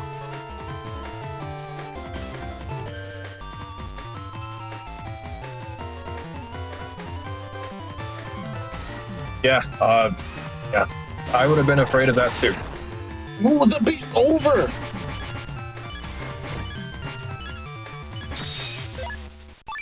Final turn. It has to be now or never. Soul Gauge doesn't even matter anymore. Area grab is in play. Only 1 HP. Can you defend against that? No. Would have been very surprised if he defended himself against that situation. Yeah, me too. For sure. I would have been like, oh, you thought you got me? You thought you got me good, huh? Behind you. All right, so Nonstopmop, 2-0s, Thiago. Very intense, down to the wire match. Man, these matches have been insane so far. Up next. Yeah, they have definitely been insane. Yeah. We have Neryth versus playerzero. Now, this is going to be an interesting set. Neryth, looking at this build, it's mostly Star. Only the 2 Recover 300, the Element Man SP, Meteor Knuckle, Lifer, and Sanctuary are coded. Everything else is within the Star. And I believe this setup is designed for optimization on Tengu locking. That is certainly what I have experienced from this matchup. Beating my ass with it a couple times. He's got me too, don't worry about it, buddy. Now we can start a group together. We're all familiar with this. It's a very formidable folder. We've seen this on multiple streams before. I don't think we need to go into depth about what it does. I mean, well, we can talk about the lack of defenses in this folder that this novice is not using. Like, okay, he has Sanctuary, and there's Anti-Sword at 3. Like, who? Why? Like, first of all, like, why would you even? Like, where's the enemies? He defends against any decross sources, right? Because his win condition is just a Tengu block right there. So. And now, best believe he's gonna get it. Yeah. On the other side, we have playerzero, whose folder looks a bit more longer than Neryth's. Yeah, he's running multiple single chips, is what extends the folder length on the screen. The uninstall Elect Dragon Magnum, 1 copy of Elect Dragon, 1 copy of Magnum, 1 copy of Machine Gun, 1 copy of Bubble Star, 1 copy of High Boomer. With Custom 8, he can choose which chip he needs for a situation. So, in a sense... Of course, there's also the dust digging, right? So there's even more cherry picking on top of it. Right. Yeah, I think this is a really, really solid build. I've seen players opt to only take the 1 Elect Dragon, 1 Magnum alongside the uninstalling the L code before. So this is something that's not foreign. I would like to see 2 Elect Dragon, simply because after an uninstall, it's a baby get-in of sorts, right? Your opponent has to walk around. They have to be smarter about how they move, when they move. So it's like a second baby get-in in your folder. And then on top of that, you have the Magnum as well. I really like the utility of having Elect Dragon in L code. I would always like to see it at 2, but only 1 in here, which is still very fine. Of course. Now, I usually run multiple Magnums. I think it's a bit of a trap that I do, maybe. It can be. Yeah. It can be. Like, you think about it, like L code, it's not exactly like F code where Magnums, machine guns burr, right? It's subtle. It's really wanting to control, right? It's so bizarre. So bizarre. And alongside these, we see the 2 panel grabs, which is really interesting to me. I'm really curious into how playerzero is going to use these panel grabs. I don't think we have, there's no back row object here either. So I'm not really sure what he's going to use or what he's planning to do with the panel grabs. I'm very curious. Yeah. Well, and also, I don't think he has much area reversal, right? He has just the 1 judgment, this entire thing. So against any other player, those 2 panel grabs might have been enough to win out an ultimate area war. But against Neryth, who is going all out, that's... Well, maybe. I think he's going to get himself back into the corner a lot in this matchup. I mean, I don't know. We're going to have to watch and find out. Play the clip. All right. We'll see. We shall see.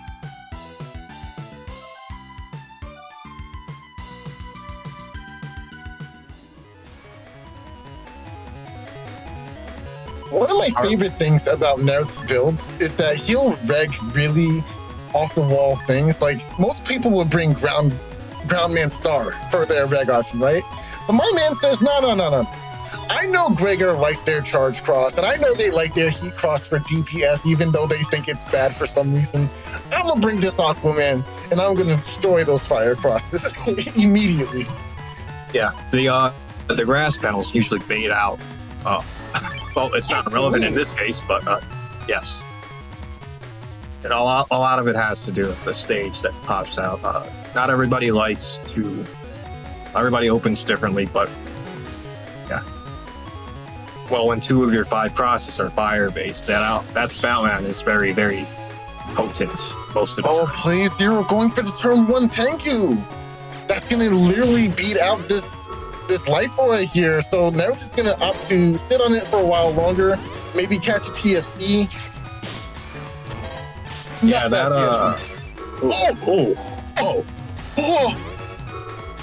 Oh, he got maximum value out of that, or at least. Oh my goodness.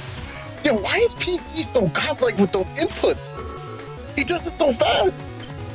I think Chris has problems now, but it's the price he pays for being so good at the game.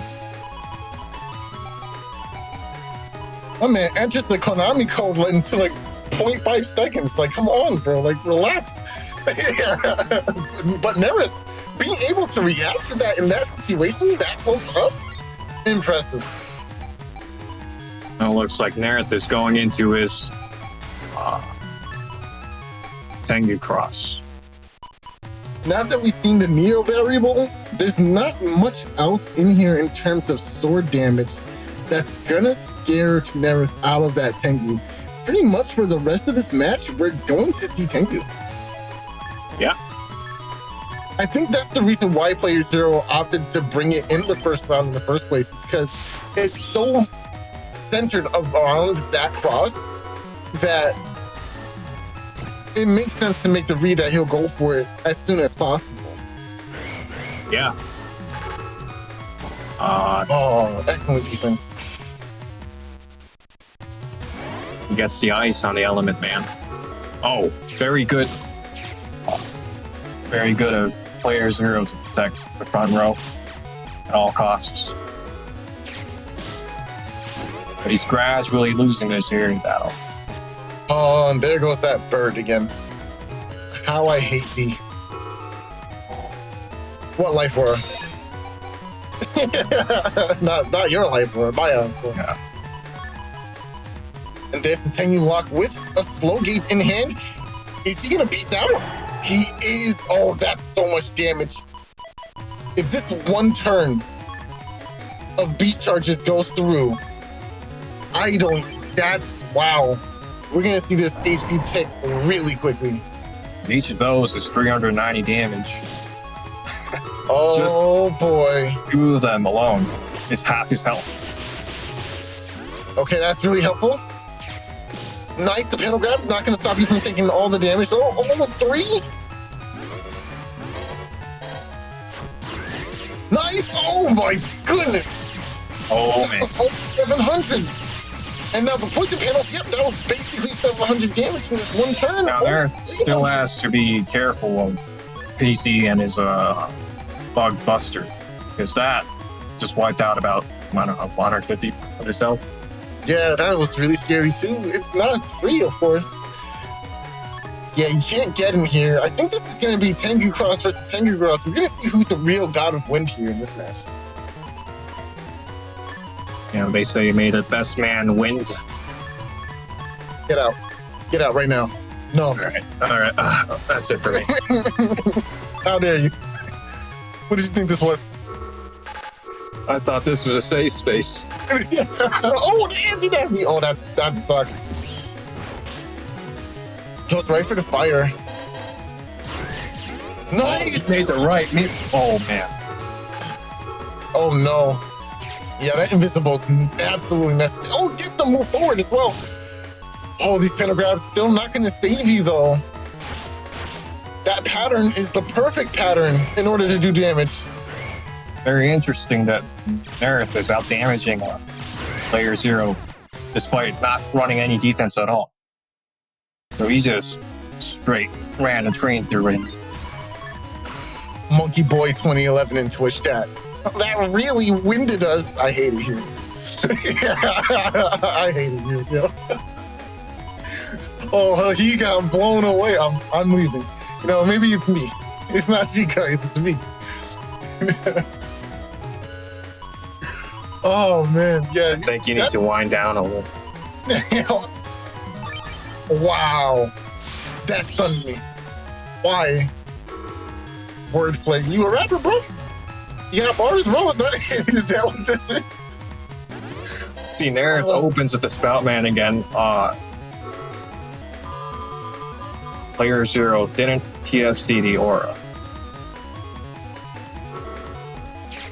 Maybe he figured it was fate, right? And didn't want to take damage from the element man SB or something. Oh, he got decrossed though. He dang sure did. Oh. Right to tangle. Neryth, I'm not sure if he wants to throw away the Judge Man. It's so critical for maintaining the area advantage. But he can't use it right away because there's holes on both panels right there. So. The thing is, PT doesn't have many area grabs, right? He does have some in here, but Neryth is always going to win out on the area, right? That's the kind of the idea. So I think it's safe to throw away the Judge Man.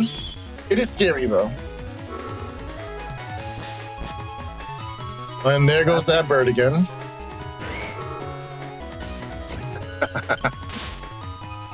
Just barely gets out the north wind before. Oh my! The mashing though? Only 3 hits on that meteor knuckle. Very lucky of there. But no. Not so lucky to do this. Judge Man is still falling into the abyss right now. No. PZ with the mashing on that B button just now.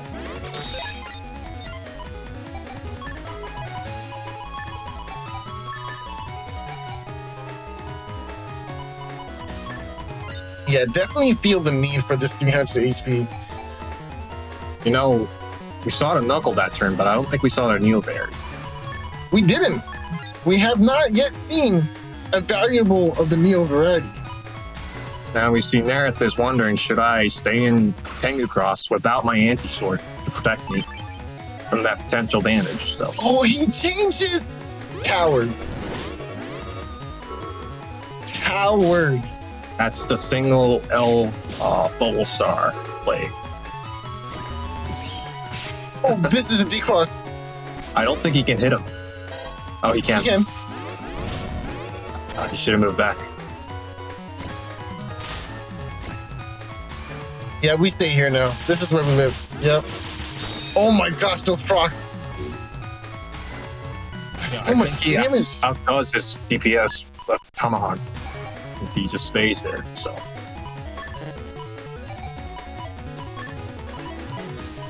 I could see a meteor knuckle in this situation. I don't know. You know what it is? He saw the Judge Man last turn and he's aware that that's his only reversal option. So he can just get aggressive now with the area grabs and completely lock BZ in place. I like the decision as well to go for...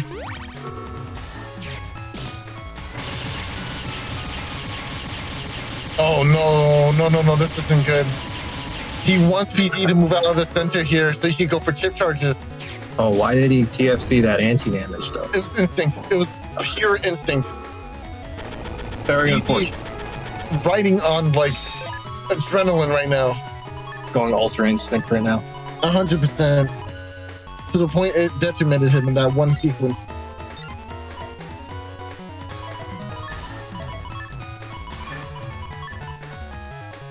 Yeah, he can't even Tomahawk Beast, right? He can't use the Beast Charge on that panel exactly. It's the draw here for the Buster Up. How interesting. Oh! Oh, Yeah, that was tough. Oh Wow. no, the accidental TFC! Oh, that's huge. he's shaking. Now he gets the roll lock here, or yeah, the column lock here, but he doesn't have much to follow up with. Except Meteor Knuckle's gonna do a lot of damage here, but I don't think it's gonna be enough. I think Anti-Navi, I definitely think you want to bring Anti-Navi, but after Meteor Knuckle. That's the scary part about it. Yeah, I agree with that. And then go full on chip charges. this is a very hard place to be in, especially if you don't run any defense. So Yeah, we You gotta- definitely see the lack of defense here, man. I feel it.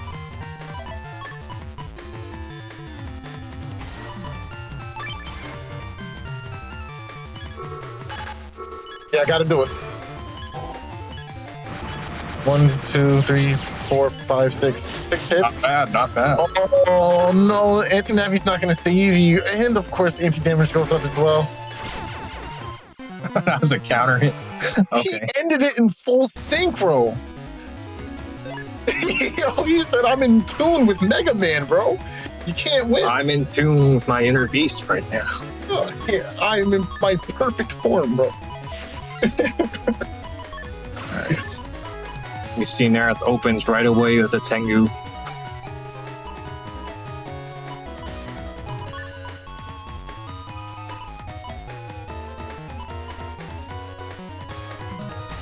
And it's also very hard to read PZ what he'll do on an opening play, so you just gotta do what you have to do. Yeah, you see, this is what I want Bowser players to take notes of, especially people who are just starting out. Obviously, they just went dust. That's going to kind of destroy my point. But my main point is that you don't always have to go turn 1 dust, right? You can mix up your options. And you should try to mix up those options as often as you can, because going dust turn 1 is too obvious. Be ambiguous. Recall in game 1, PZ actually went for Tengu turn 1 instead, and it actually ended up trumping Neryth's Life Aura for that reason. So you want to really shake things up and take the area into account, terrain, your hand. You shouldn't have stepped back there. Yeah, that was accidental. Oh, but the bust drop in hand this early is pretty nice. I definitely feel like you kind of want to bring it this turn. Oh, there's the anti-recovery. Nice. I think he's going to shuffle it back, yeah. You know, with how often we've seen the recovery, I would have wanted to see him set up that anti-recovery there. Still really early, and he doesn't necessarily want to use it in a position where PC's up so much HP. You want to hit him where it hurts, you know? Like, wait for them to be down like 6K or 7K or 7K. Wow, 600 or 700. You know, like, wait for that deficit. And then they go, okay, you know, I might want to heal now. Then you get him. Oh, no, you don't.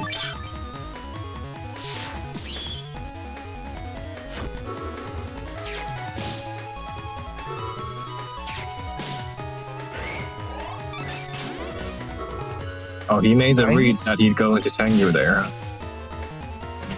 Now we have a very safe Tengu turns in the next upcoming turns. Oh, Meteor! Oh my god! Oh my god! 8 hits! No! You know, the psychological damage. Yes! And on the charge shot, he's gonna die right now! Hold the extra 10! That was cheeky. He went for the extra 10 on the area grab. Wow. Wow. Now Neryth in the front column has his back to the wall. He's got to be very careful about his actions. So, okay, I see people in the comments bringing the fact up that near variable was used in the same turn. Like, yes, okay, near variable was there, but can you fault Neryth for going for that opportunity? It's very rare to catch PZ in a situation like that. So you get caught off guard. You go, okay, now's my time to strike. I can move in, put some pressure, get Element Man SP, and then immediately PZ's like, I got Knuckles, bro. Knock. Open up, it's Knuckles. Oh man, and there's the anti-navi. And the one book is just enough to reverse their entire area. Now, if Neryth had waited, he could have gotten a more favorable area information, but it's not going to matter. Did you just bug fix? Why did you do that? Wow. He doesn't want the clicks. Don't justify this, man. Oh, no, you're right. No, you're right. I know you're right, but I don't want you to be. Is that fair? Yeah. Okay, all right. All right. All right, let me come in here to begin the narrative. So this, even though this is the fourth match shown on stream, this is actually the first match that was played in first round, and it was played basically right after the bracket got put up at like past midnight for Neryth's time. And the reason why was because we all know that playerzero is on the run from the net authorities. So he only had a very limited amount of time, basically just 3 days after the top cut started to be able to play his matches. Then he had to hop on the plane to get to an undisclosed country to escape from the net authorities. So as we can see here, playerzero not only gets his usual luck, but also managed to scum out the win against Neryth by playing at such a bad time. There's a My man caught you lacking. You know what I'm saying? Like, that was the mind game. Yo, Neryth in Twitch chat. Yeah, that's what it was. That was it. Wait, what did Nugget say? That was the calculated advantage of playerzero. Yeah, Catches opponent off guard. Can we get some slime tears in chat? Is that definitely some slime tears? Absolutely. All right. Well, that's all of the round one, or what is it? Yeah, the first round match. So now we're moving into the second round, the winners. Yes, so we will be moving the winners semifinals. But before that, I believe Soul has something to say. Yes, it is time for me to disappear. And in my place, we'll be taking Symes, of course. Thank you guys for having me. It's been a pleasure. Thank you, Soul. It's been a pleasure as well. Actually, hold on. I think Symes might not be back yet. So okay, I guess you can't leave yet. No, hold on. You're stuck with me forever. So you can go. I think who we have now is the person that just fell into the losers bracket. Wow. So he has some time to chill. Yeah. He's we're gonna have to dig Neryth out from that 8-hit person.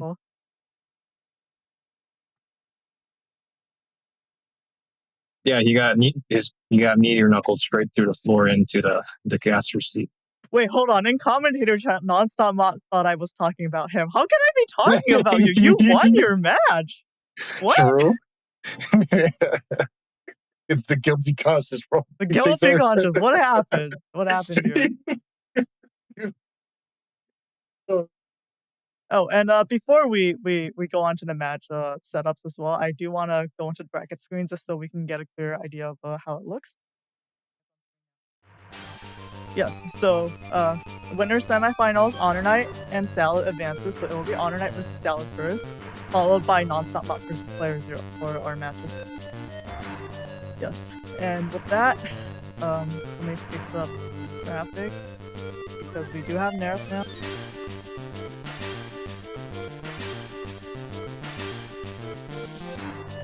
Okay, are we ready to go into setup? I guess so. Yeah, I'm ready. Okay. Hi, Neryth. Hello, Nugget. Starting Hello. transition. Hello. Okay. Starting transition. Welcome to the losers bracket, Neryth. This is where I belong. This is my home. All right. Well, let's cut right to the chase. Salad versus HonorNite. We've seen both of their folders before. We know what they do.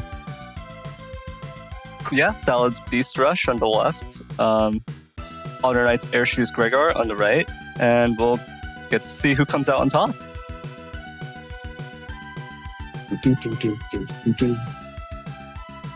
Yeah, not too much to say about it. I think we can jump right into it. Wow. We immediately begin the low effort cast. Oh, wow. No, okay. 1 sec.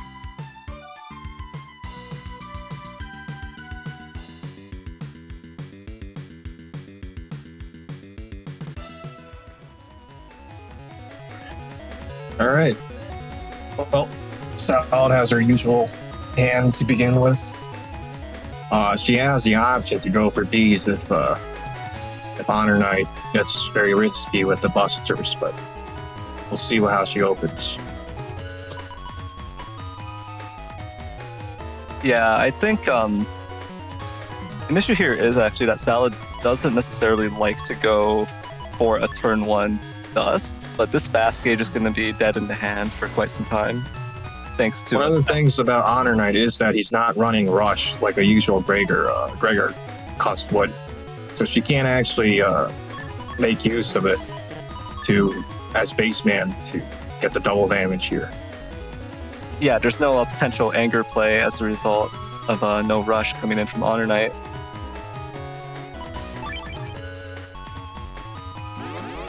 Both players going for no cross turn 1. They're testing the waters, as they say.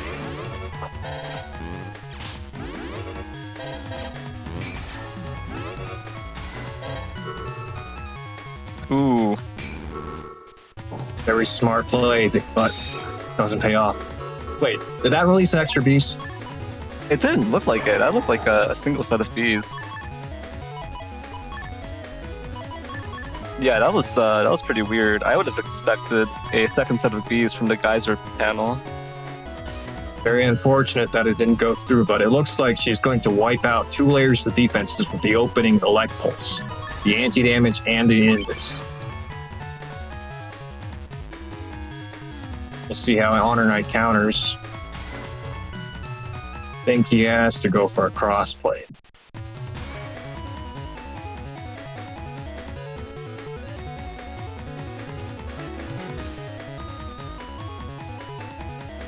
Yeah, HonorNite has a ton of options available to him at this point. Could honestly go for anything, but opts to go for slash, so maybe we'll see some area play. And we see exactly that. She baited out the area grab by moving backwards. Just that hint, and then move straight back up forward. So.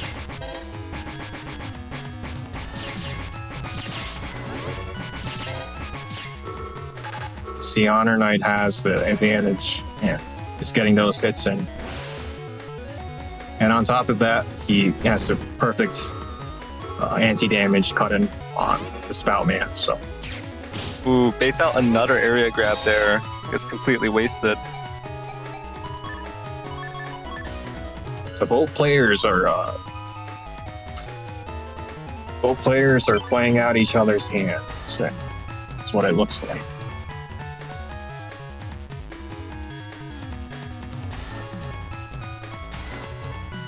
Yeah, it's a really rough situation. Getting 2 area grabs blocked and not even getting the full +1. But this is honestly enough to work with. But with it being in fast gauge now, HonorNite's going to need to change it up. Definitely. Now, he does run the slow gauges, though. As well as a full cust. Yeah, and that full cust value, that's really good, knocking off 1 turn's the Beast Rush.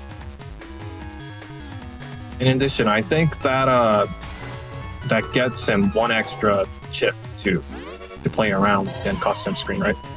That was the purpose of the charge play. Yeah, there was definitely double value there from a charge cross bonus as well. And now, Beast is gone. Everybody come out, the Beast is gone. Everyone go out, the Beast is gone. Yeah, the Beast is taking a break. We might see it again turn 14 if it comes to that. Or turn 15, I should say. No, whenever I play against the Beast Rush folder and the Beast runs out, I always let out a sigh of relief because it's such a... You don't have to think about that.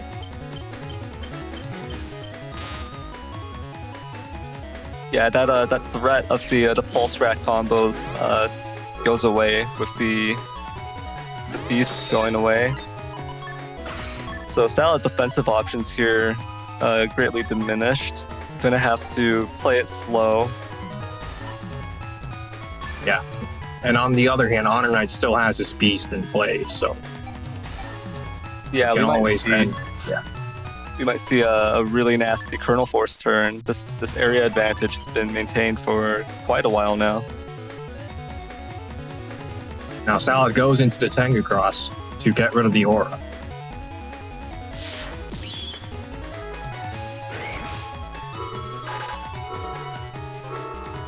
Ooh, very smart to get rid of that defensive option for HonorNite.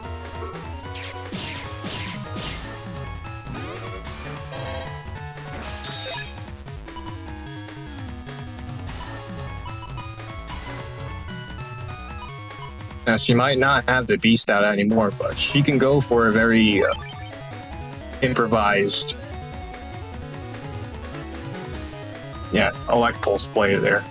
She didn't go for it, but yeah, Salad's gonna use this forecast and fish out potential beast turn from HonorNite. Just gonna see what he pulls out here. this is called the Salad Special. Served with dressing. But yeah, HonorNite definitely, if he goes in the beast this turn, he's gonna get a nasty surprise. Doesn't opt to go for it. Both players playing very slow here. Oh, she's gonna hold it for another turn. Okay. Yeah, no chips used by either player that turn, so HonorNite must be holding on to something as well.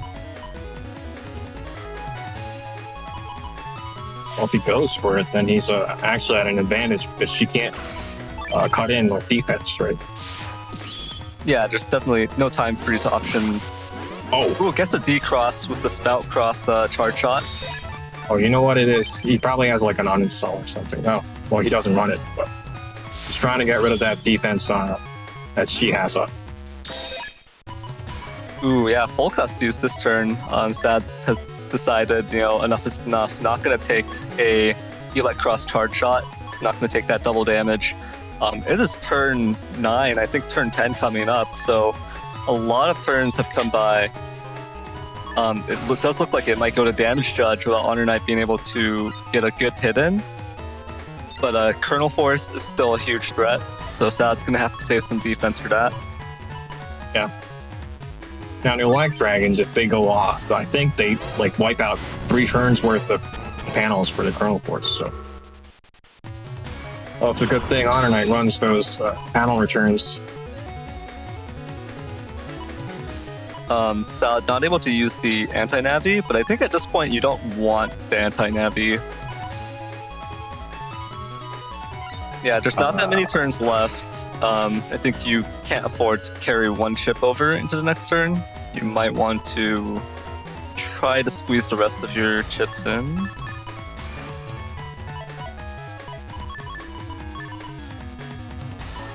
Ooh, and this is Oh. Looks like she's carrying no chips in.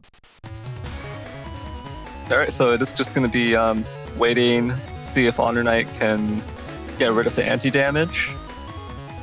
Or try to use one of the Erase Men. There's Erase Man and Erase Man SP. Yeah. Yeah, so probably a prediction on Salad's part that one of the one or both Erase Men are coming out this turn. So the anti-navi would be a really good counter to that. Meanwhile, HonorNite thinking very hard in the custom screen about what to do. Well, he got the slow gauge off, so he has to make the most out of this turn.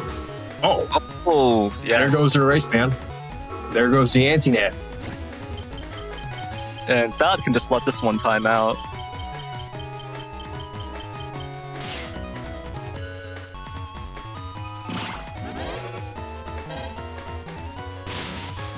Ooh, does take the D-cross.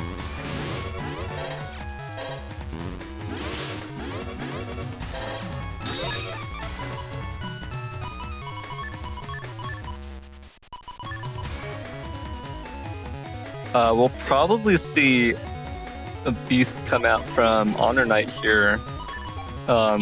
This is the perfect area for the Elect Breath, and also Kernel Force might come out as well. Yeah. This would be the ideal situation to go for that play. Oh, and he makes a very bold Tomahawk read and goes into the Heat Cross. Oh, his Invis got canceled. That is a shame. Judgeman SP connects, but so does Judgeman, just normal Judgeman. The books come up and make up damage difference though. Oh, I would have popped the fast gauge right away. I think Salad's gonna run away into the custom. Oh, she didn't get away. That's a shame.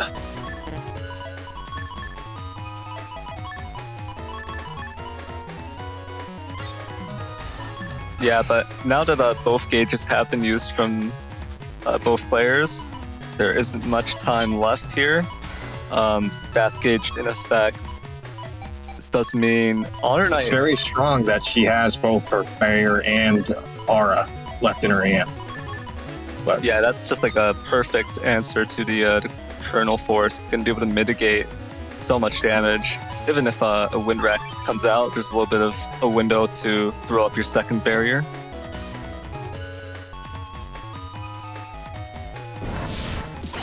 And there's Beast Down.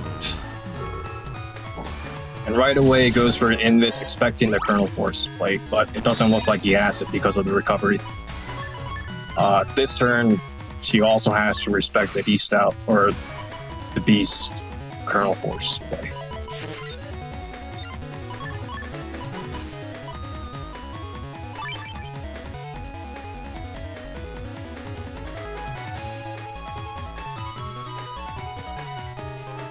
Yeah, and HonorNite, these cracked panels are actually making the Kernel Force not so attractive here. Would still be able to get, maybe enough damage to close it out depending on the rest of the turn, but yeah, this last shot, and it looks like there's no opportunity to take it. It's being very patient right now, very patient. She is winning the damage judge, so I think that's it for it. Game.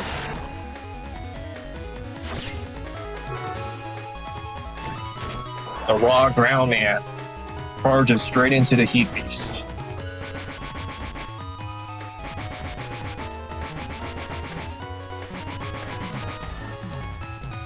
That final frame. And a little snapshot Kernel Force at the end there.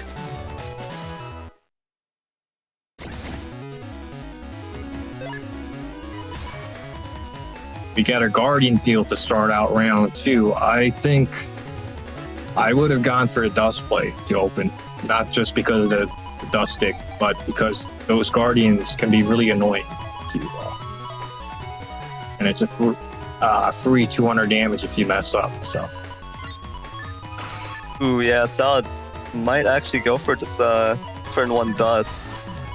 It's pretty spooky with the Eraseman SP in HonorNite's folder, but we'll see if it pays off. Luckily, she drew the Barrier 200, so she can safely TFC that and patiently just suck up the Guardians, see what happens. A lot of defense being front-loaded here from HonorNite.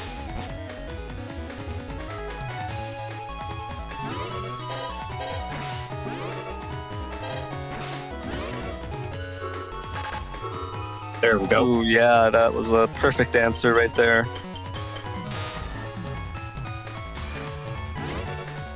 So HonorNite loses in this already.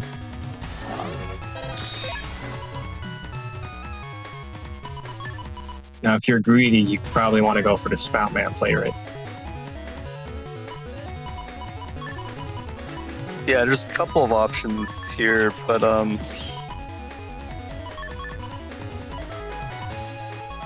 first you gotta knock off that what's probably an anti-damage. I suppose it could also be anti-navi. Yeah. I gotta point out, Salad's very disciplined with the dust thing, and usually I just try to shove in as many things into the to shoot as possible and spin my cards, but she only sent in 2 cards there. So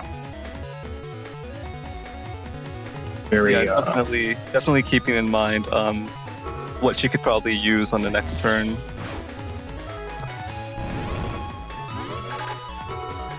And that was an anti-nasty.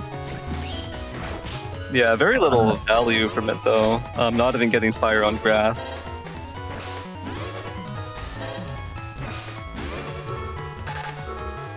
Very patient of HonorNite, but that's his second that's his second trap. He already used his Invis on turn 1, so this might be rough for him later down the line. Yeah, and he protects the charge cross, but there is the risk of the Aqua Sword landing on this turn as well. Especially with the Beast Jump confirming out of the Electals, so.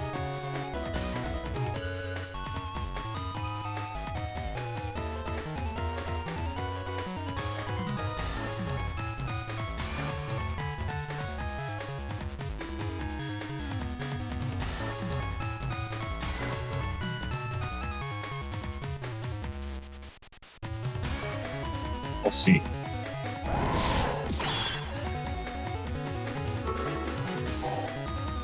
Fortunately, she didn't carry a wind rack, did she? Salad did not. There was no wind rack available that turn, but Salad does now have the option of going Tengu Beast and trying to get the back B. But I'm not sure if that's really worth it here. Oh, I think HonorNite's going to make the Erase Beast play here. Yeah, so that because of the potential Erase Beast option for HonorNite, Salad might want to go Tengu and carry the Wind Rack and just go for a D-Cross attempt. Right. That's what I have in my head or right she now. can just cross into anything but dust or ground, right? And just mitigate the loss by damage.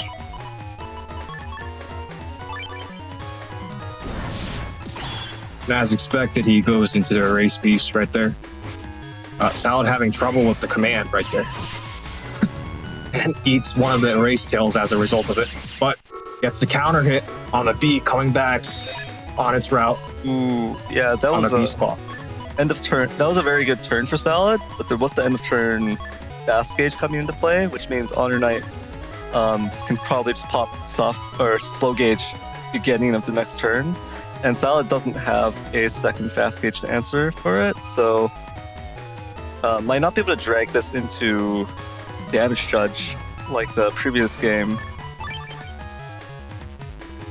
We know HonorNite's going to cross out of this, right? He's not going to stay in base Greygar Beast for the next turn. Oh, he is. Okay. Both Wind Racks with things. You hate to see it.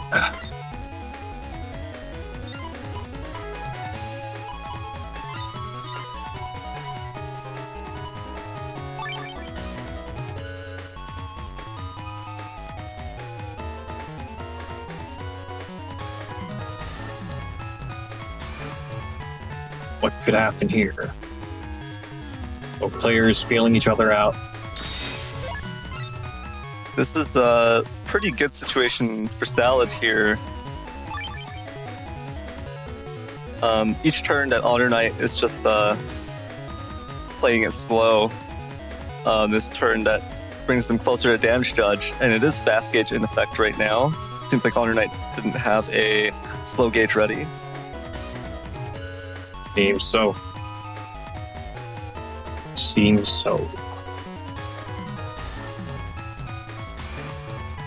Actually, was that HonorNite's final Beast turn? I believe it might have been. Yeah, it was. So HonorNite. Yeah. Now he opens with the slow gauge. Let's see if he has the Wind Rack to answer this Life Aura. Very unfortunate that he opened with this and can't capitalize on the advantage here. So his slow gauge works against him in this scenario because he's stuck. He's doing a very good job dodging the the spout cross charge shots, but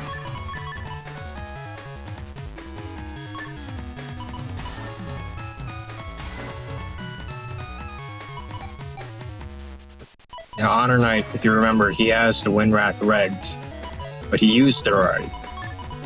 So does he have an answer to this? That was an interesting potential chip sequence. I would think that you would always take the Judge Man first. Okay, but yeah, Salad opts not to go for the Groundman SP.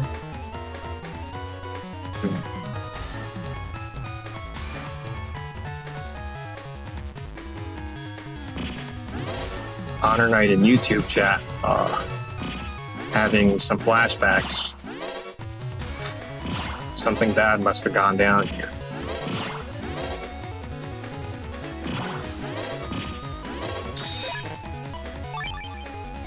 Salad in full control of his situation just keeps clobbering HonorNite, who hasn't drawn an out to this Life Aura.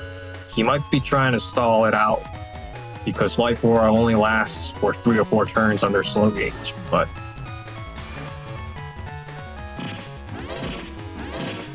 ooh, yeah, area actually comes back for Salad. That's how long it's been. But yeah, the Life Aura might also wear off sometime soon.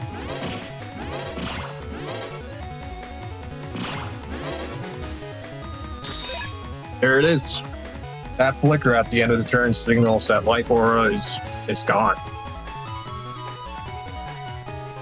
And HonorNite immediately moving forward after counting the frames, frame by frame.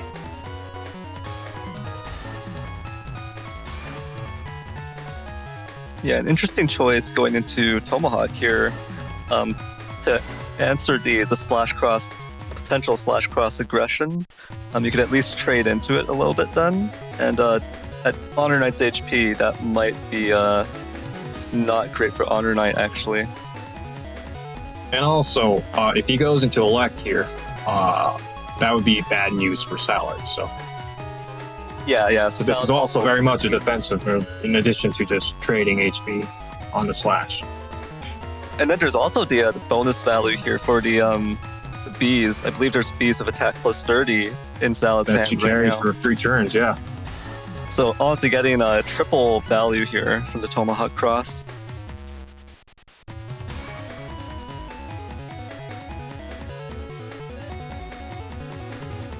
HonorNite wondering if he should just go Beast Door right now, probably.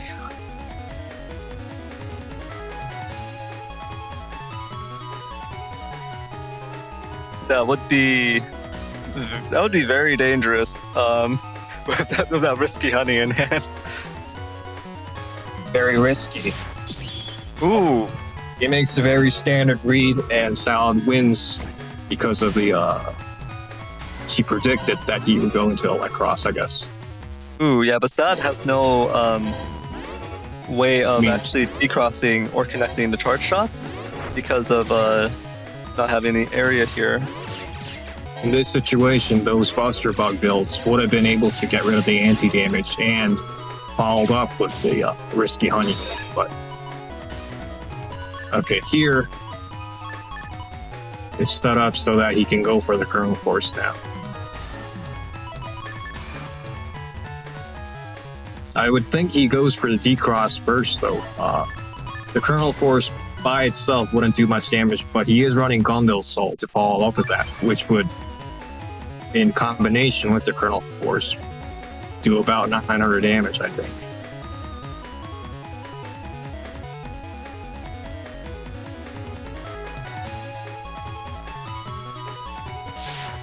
With 4 panels, I think it actually does almost like 1,100-ish. Which would be game. That That would be game, yeah. that would be game. So Yeah. playing very cautiously right now, with that in mind.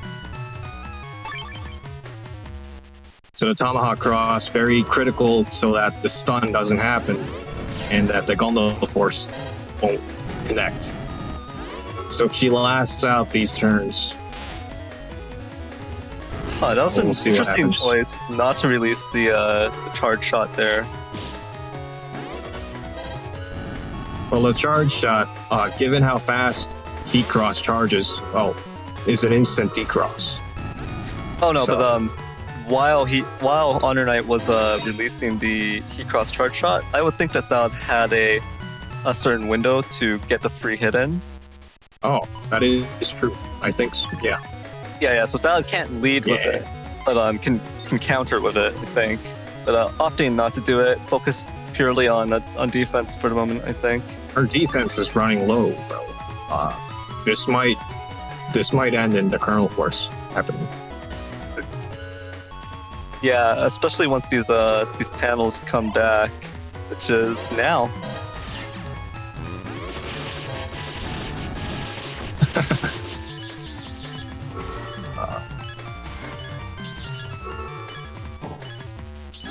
Now pressing the A button out of desperation, but none of her options really help out in this situation.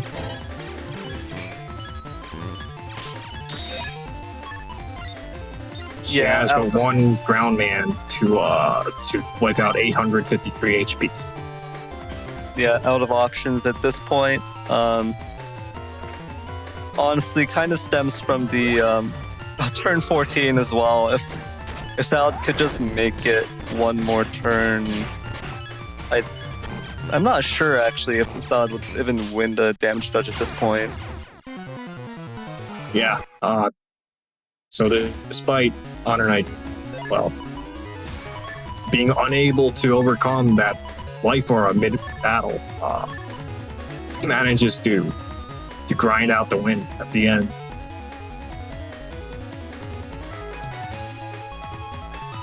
Oh yes, N1GP as in Salad in Twitch chat pointing out that the Gundle Soul doesn't do damage towards damage judge, so she might have actually won that. Oh, that's true. I think it would have been very, very close. The damage judge would probably be a double-digit difference. Unfortunate that it didn't come down to that. Salad going for the dust play. She has a very safe dust cross to open with because she also opened with life aura. So.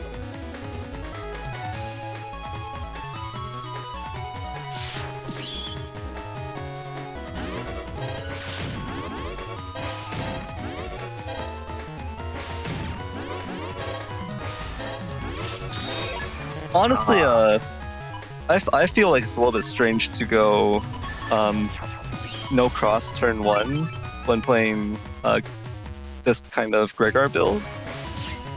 No cross turn 2 either. Huh. It's very risky to go for the erase beast play against its beast rush folder because of how easy it is to connect that wind rack off of the elect pulse, I think. So I would also be cautious of going into a cross immediately. But at the same time, you got to do your damage somehow. So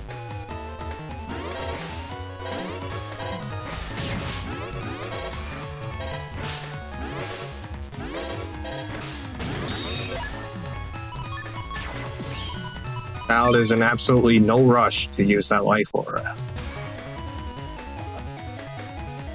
Yeah, pretty interesting. I mean, Salad's goal is to make it to damage judge, so every normal gauge turn passing like this is okay in her book, I think. Yeah, absolutely.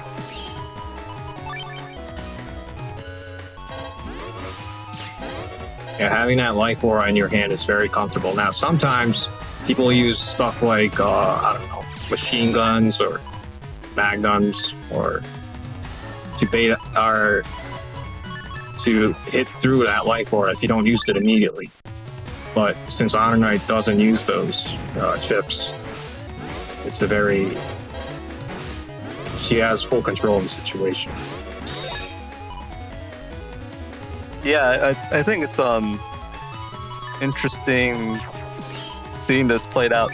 Salad and HonorNite tend to do this a lot, actually, having who knows how many turns play out with no chips being used, just trading charge shots. Life Aura finally does get dropped. HonorNite dropping probably either that's either anti-navi or anti-damage there.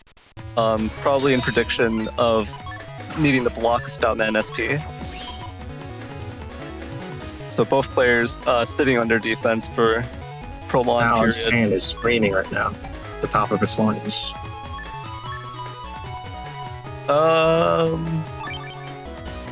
Where are the wind racks? You drew all of the pulses and none of the wind racks. What's happening?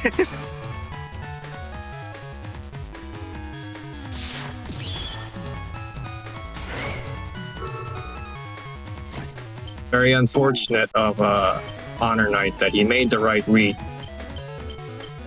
I guess he predicted that she wouldn't have any wind racks in hand and would go for the pulse play here.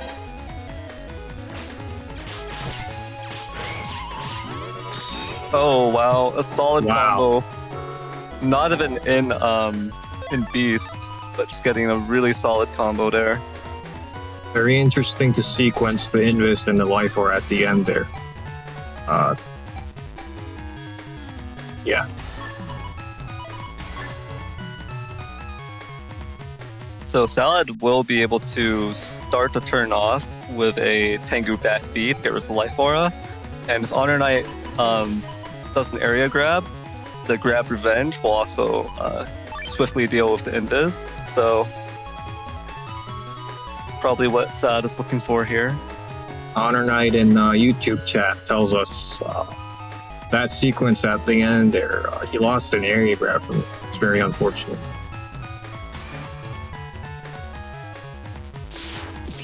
Ooh, okay. HonorNite going into SoulXCross instead. He's got to make the most use out of this turn to win the damage judge. But this signals that, yeah, it's going to be fast gauge from now on. As long as Salad can draw the second fast gauge as well after this, and HonorNite doesn't just have like double slow gauge ready.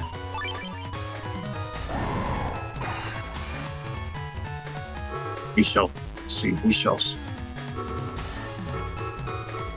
That's unfortunate of Oh, everything misses. Wow, that's not good.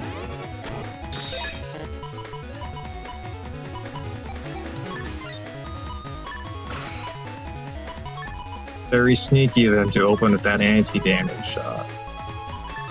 Throw everything off balance.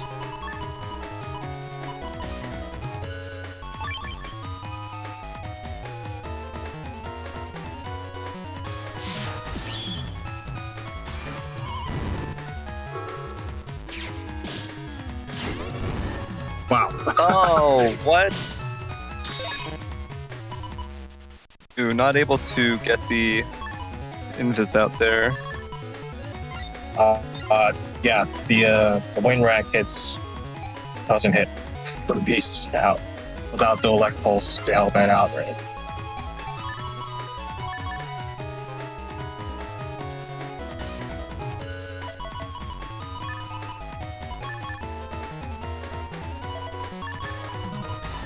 So now we remember HonorNite still has that Kernel Force in play. Once those holes are gone, you can beast out immediately and push for game.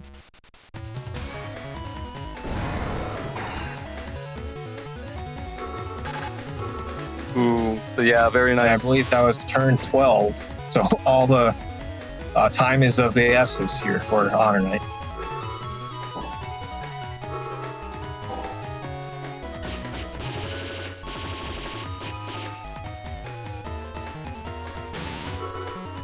Oh, very nice. Doesn't get the barrier strip here.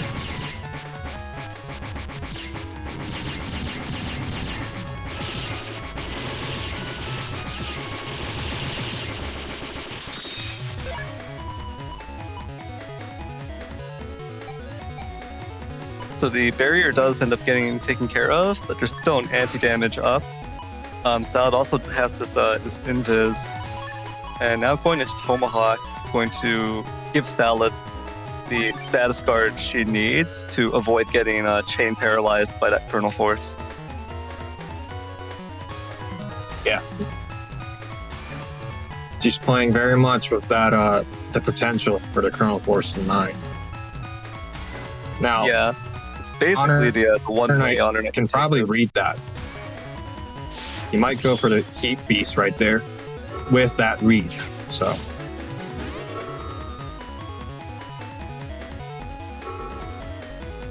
Oh no. What could that have been?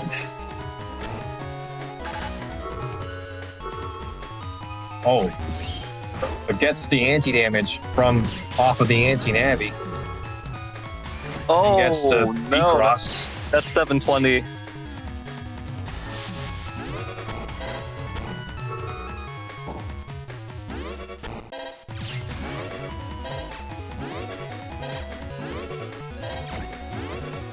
Waiting for the invis to wear out or using the beast chip charge.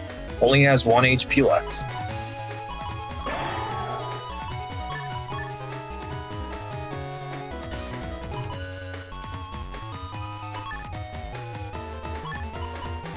Do you think this is over for HonorNite?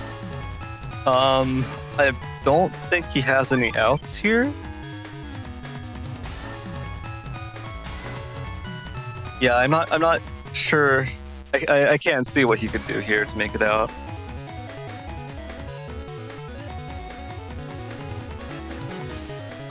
Especially with this combination of offensive chips that are going to come out with Beast over.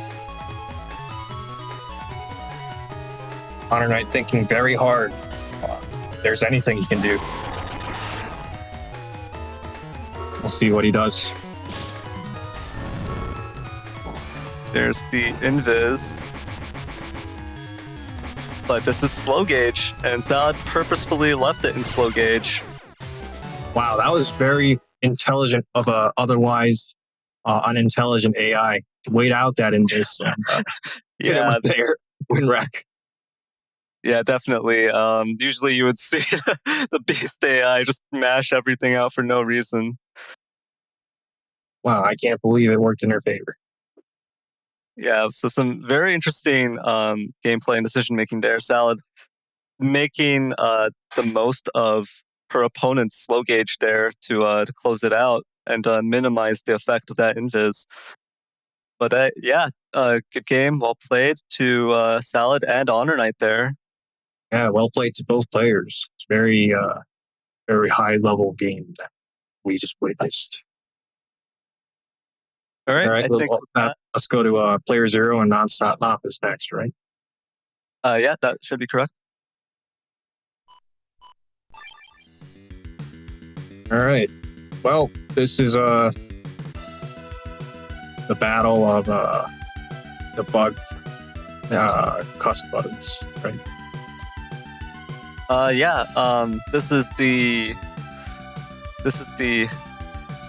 playerzero Gambling Buster Navicust versus the inferior version of the playerzero Gambling Buster Navicust. So Nonstop, unfortunately, not getting the memo, not getting that speed max in there, opting to take that extra 100 HP. Maybe that will be the thing that makes the difference here. Maybe it's all going to come down to that missing speed max.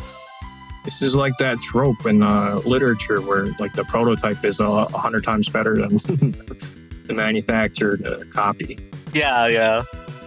But yeah, it should be an interesting matchup here. playerzero, we've seen his build countless times. We've seen that Neo variable Meteor Knuckle coming out, the uninstall. Sorry to interrupt you, but yeah, I think Symes is supposed to come in. We kind of just went over it, so I'm so sorry, Neryth, but you have to go now. All right. Well, I will be leaving just as suddenly as I entered. I'll just disappear now. Good luck with the rest of the matches, guys. Okay, get out. Well, good luck, Neryth. Wow, I can't believe you did that. Wow, so rude. Hello, Symes. Yes, we're sorry about that, Symes. They just they wanted to go on to the next match, and it was just so smooth when they However, we did keep your bench warm for you. You won't be cold down there. Yes, hello, Nugget. So, yeah, I'm here with my new mic for the first time, so hopefully no more of the previous we had. Hopefully we don't run into any issues, yeah. Well, do you see anything about this matchup that is worth commenting on? I think I'm ready to move into the match. Yeah, we've both seen both of these players in previous matches today, so yeah, it just seems like a pretty standard Falzar versus Gregor matchup, so I think we could head into the match. All right, let's go.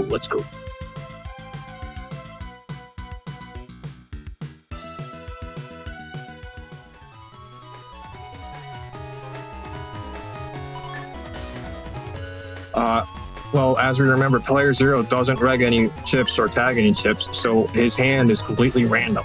It's very unpredictable for Nonstopmop's side. It's the ball is in his court to open, and he opens with the grave. He's been opening with that graveyard play pretty consistent. Yeah, the turn 1 beast is definitely an interesting call. Oh, what I would be afraid of in this case, the Windwrack would miss is what I would be afraid of. That's what it was. Oh, it looks like Nonstopmop is stuck.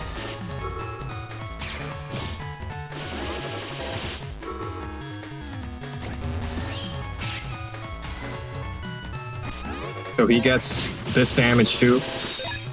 So Nonstopmop started with about 1900 HP and he lost 800 HP in that one turn. Yeah, and so we see playerzero already has the encode chips in his hand. Yeah, and especially since he doesn't have to worry about the decross option here, he can just go for the Neovari play just for the damage. Be interesting to see if he goes for. Looks like he's losing area now, so. Oh, and no Invis TFC on the Blast Man. Very unfortunate for Nonstopmop. It doesn't look like he had the Proto Man to follow up with that.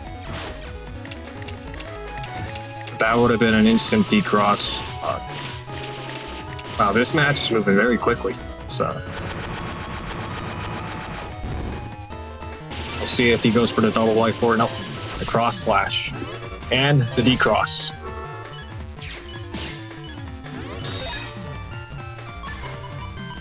So it's been 2 turns and both players are at the bottom of their HP reserve.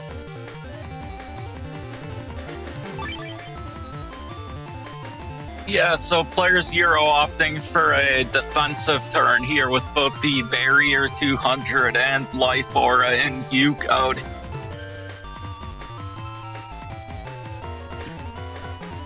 Now, what would Mop do to get out of this?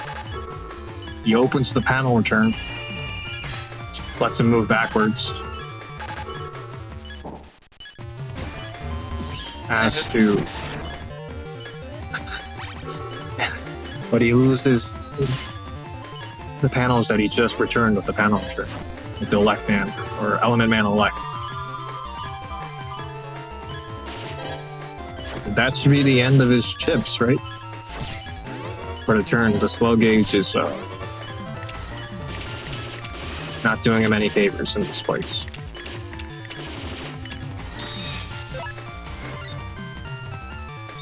Oh wow, and okay, it looks like playerzero is probably gonna keep his chips for this turn because you definitely don't want to throw away a Life Aura there. Yeah, now he might run into some issues with the Navi cost, right? What is it? If he holds on to his chips for too long, I don't think he bug fixed yet, so that might be a problem, but for now, he has no reason to throw away the Life Aura. Yeah, I think he has a bug fix. It's like the 3rd or 4th chip in his hands, so that actually won't be too much of an issue for him.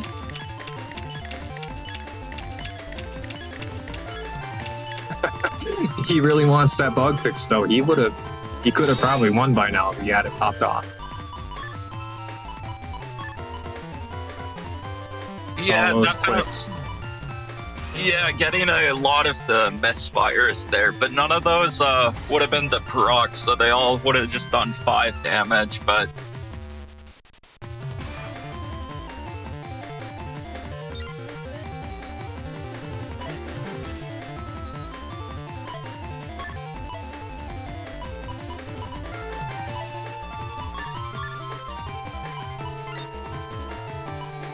It looks like he's saving the win rack for later.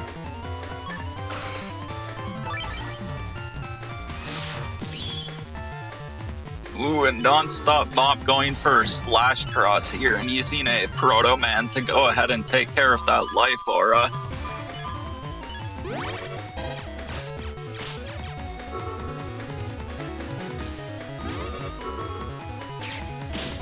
Ooh, he sees the... Okay, he had a secondary grab, so this allows him to establish the full +1. Now, PZ wants to strip that anti-damage before using the Tengu, but I don't think it's going to work out, so he's going to pop it off anyway.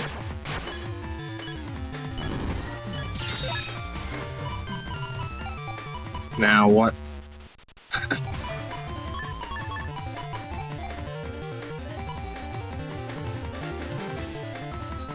You know, this would be a great time for Nonstopmop to just pop off that Kernel Force, I think.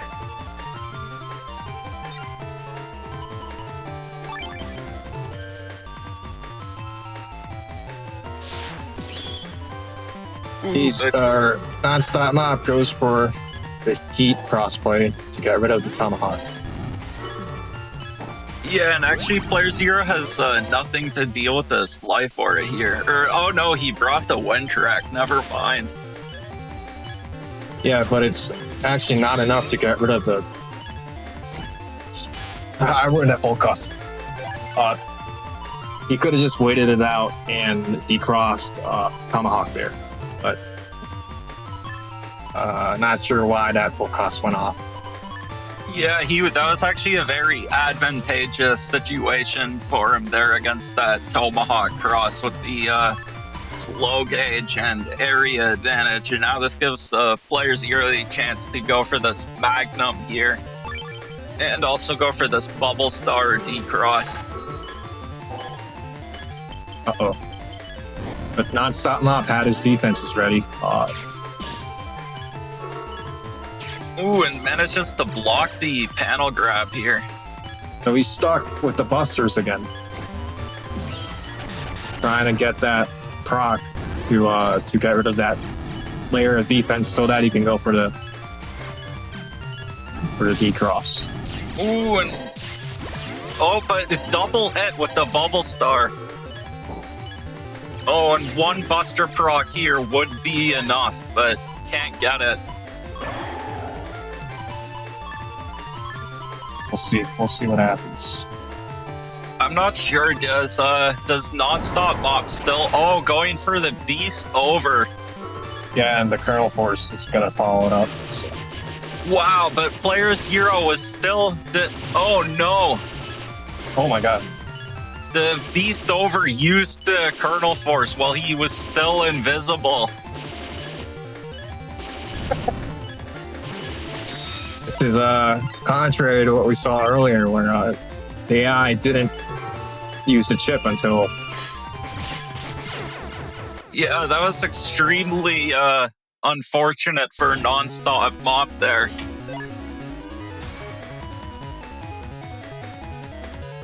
Yeah, that was unfortunate.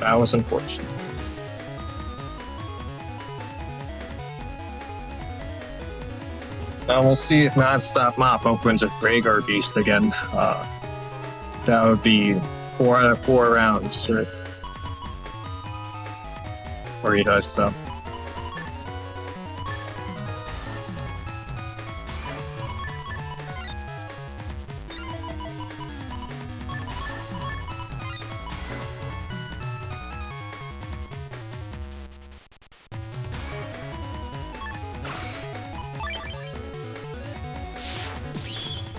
Yeah, the AI is an enigma.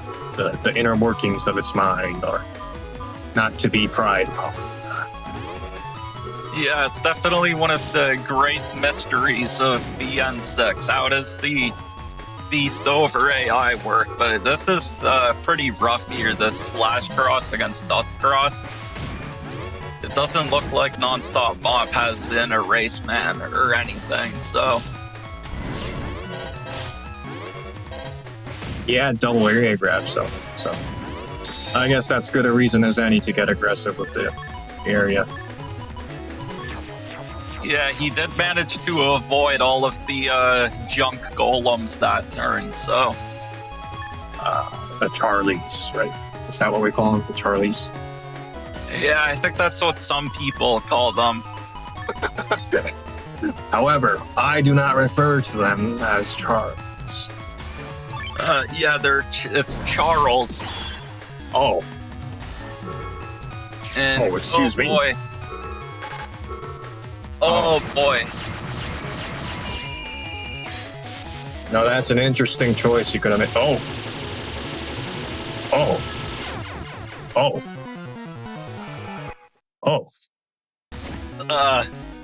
Yeah, that's the power of a full area attack plus 30 kernel force. Both players pulling out their giga chips on turn 2. I was gonna say I would have waited until the panel return went through, so that panels broke again. But I guess it wouldn't have mattered. I think at that much damage, it wouldn't have made a difference.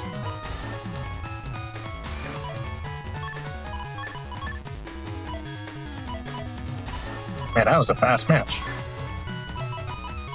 Yeah, that was a turn 2. That was an S rank. You got playerzero SP.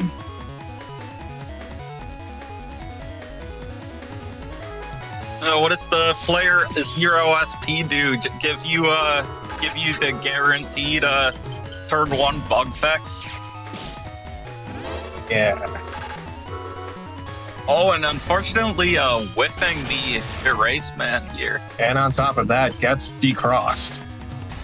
There's no way he had the spout cross read to begin with, but ooh, but gets the uninstall boomer. The uninstall boomer. So disrespectful.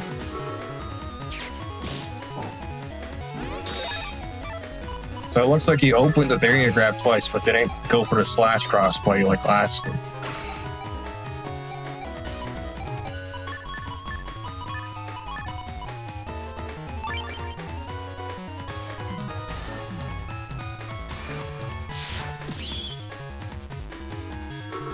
Player 0 back against the wall, goes for the Tengu cross. Doesn't respect his SoulXCross play at all.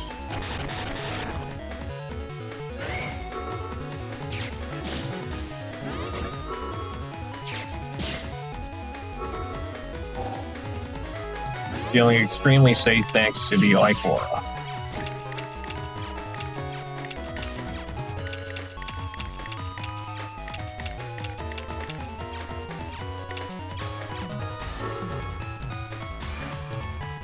Nonstopmop playing Russian roulette over here. Player 0.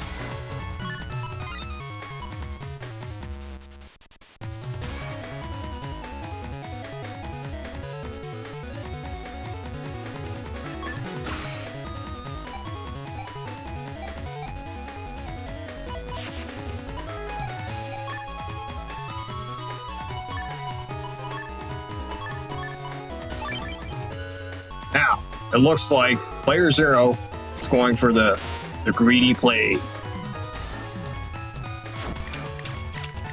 Let's see if this pays off for him. He could have gotten rid of the Invis there if the Judge Man landed. Unfortunately, it did not. Nonstopmop has to have defense here. Oh no, he has to throw away the Proto Man. Oh, that's a lot of hits. That was a lot of hits. Yeah, considering that was on a 6-panel configuration, that was a lot of hits.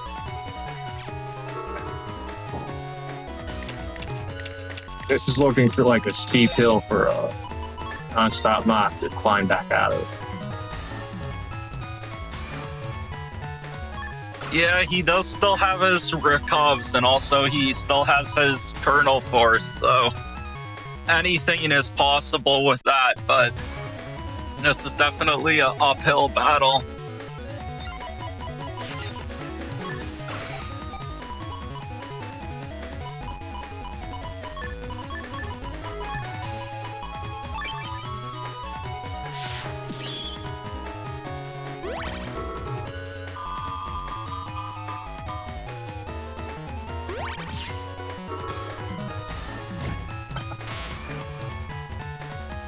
Race man whiffs.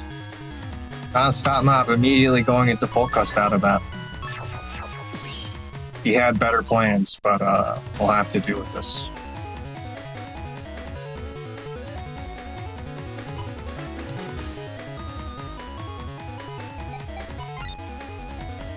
playerzero at a loss of what Nonstopmop's next move is going to be. If he goes into...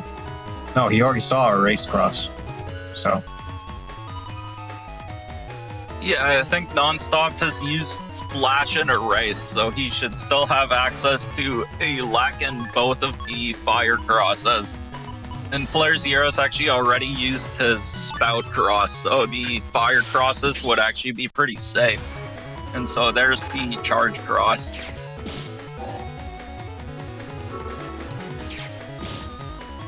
Which basically wipes out his entire turn's worth of cards.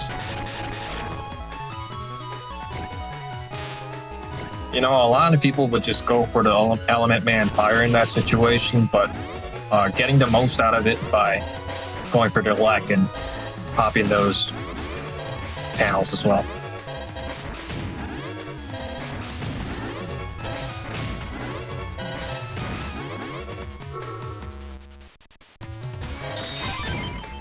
Ooh. Okoriko. He got the counter hit at the end of the turn, unfortunately. I think that means he has to cross out or beast out, or else he's going to open the turn stunned. So, playerzero very much aware of the situation. Hits that beast out button. See what he does with his chips, though. Now, I don't actually like using Bubble Star with beast out, because I can't predict the trajectory of the star.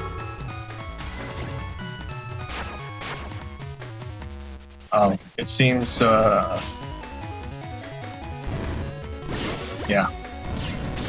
He gets it to hit. Ooh, and I think... I'm not sure if there's any way for Nonstopmop to survive here. Yeah, that's that. Yeah, I think it was over from the knuckles from earlier. It's a very hard HP difference to make up for. Yeah, it looks like Nonstopmop never got the chance to use his recoveries in that round. So, yeah, when you take when you take 5 hits on 6 panels from Meteor Knuckles Slash Cross, it's always rough. And so playerzero will move on in the winners bracket. Yeah. That sums up our second round, right?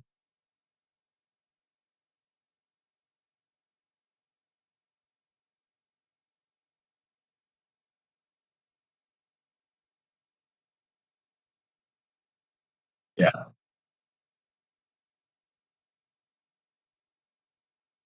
I'm ready. I'm ready. I'm ready.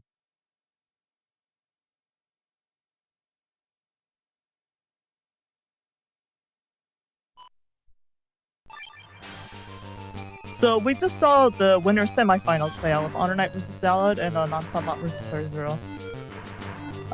Next up is going to be the winners finals to determine who will be in grand finals and who will be sent to at least 3rd place, I believe, in the losers bracket. So it will be Salad versus playerzero. Do our casters have anything to say before we move on to the setup? Symes is winning. Symes is winning. No, I don't have much to say. Yeah, I think we could head right into the setups. Okay, cool. Let's go into setup scene. All right. Well, I don't know. We've already said what we had to, right? I think I don't have much else to add. Yeah, it will just be a matter of seeing how playerzero is able to play around the fast gauges, because he has none of his own gauge control or any rush, so we'll have to see how he's able to deal with the fast gauge.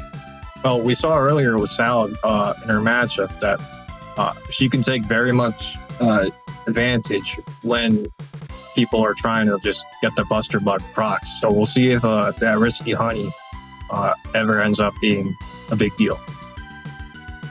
Yeah, and it is worth mentioning that when they played in the round robin, Salad actually took it 2-0. So we'll have to see if playerzero is able to adapt from their round robin match.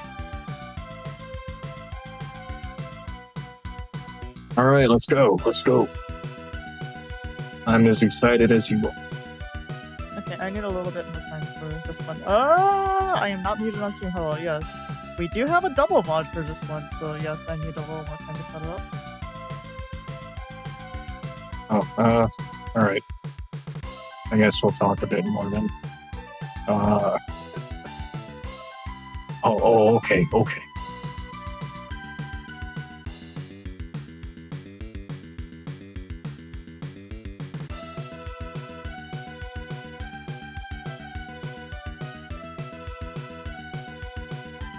Yeah, that you went too long.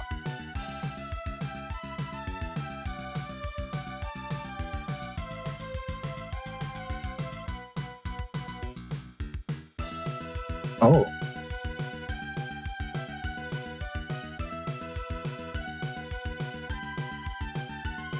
Nah, I'm good. Symes can if he wants to. No, I'm good. It looks like neither of us want to mention that sound. It's a shame. Yeah, I wonder what we could have been talking about. Okay, let's go into the grand finals. Here it is. Let's get the matches in. All right.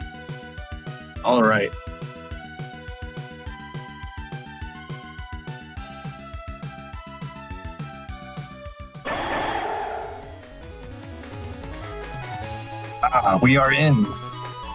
Seems that nobody was hurt in the process. Now on the right, we have playerzero. We've noticed because he doesn't have any chips wrecked. On the left, we have Salad. She's going to open with the fast gauge at the end of her chip sequence. See what playerzero does. Seems like a very slow turn to start.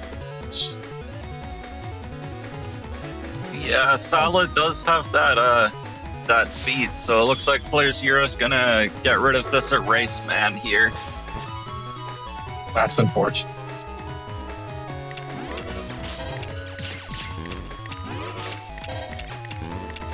Okay, and he's already got 2 Buster procs here. That's already 100 damage in his favor. Now it looks like Salad's going to match that. She still has her hand from the opening. Nothing's been played yet. playerzero aggressively shoving every chip into that dust chute.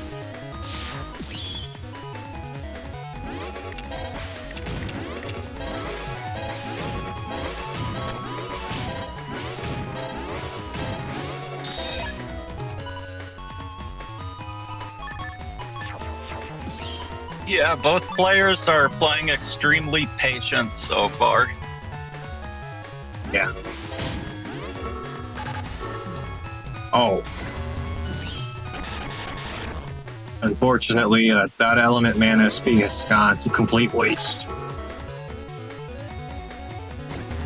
Very trigger happy playerzero on the right.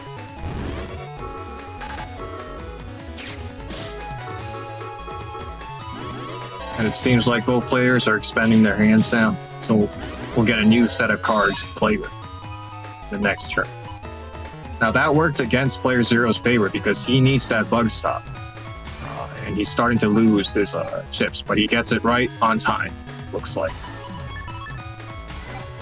Yeah, he was still able to, even though he was keeping his hand from the previous turn, he was still able to toss as many chips as he could into the dust chute every like those first few turns. So he's already cycled through most of his folder.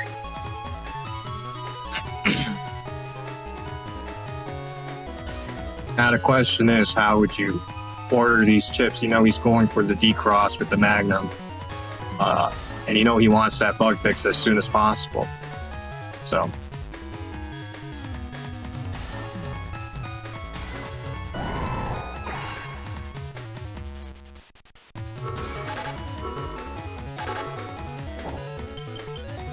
Ooh, and Salad forced to throw away the barrier 200. That's pretty rough, but does manage to block that Magnum with an invisible to protect both her Dust Cross and that trap.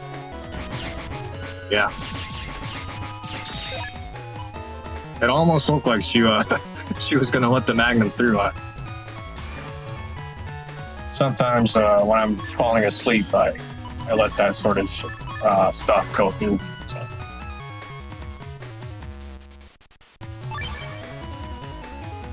Yeah, it's definitely pretty tough during those TFC interactions because you only have a very small amount of time to make your decision if you're gonna let it go through or if you're gonna throw away your chip to block it. Ooh, but there's the Pulse Wind Rack combo, so all of a sudden Salad has opened up a pretty significant lead both in HP and with this fast gauge in effect. We have to think about the damage judge situation. Yeah, of course. Yeah. Player zero still has his recovs, but obviously the fast gauge in play. Surviving isn't the only thing important here. He has to out-damage Salad now. We'll have to see how that happens. Salad going for the chip charge on the fast gauge. She knows that player zero doesn't run any more gauge control, so might as well get the alley out of it. It doubles as a means to avoid that machine gun.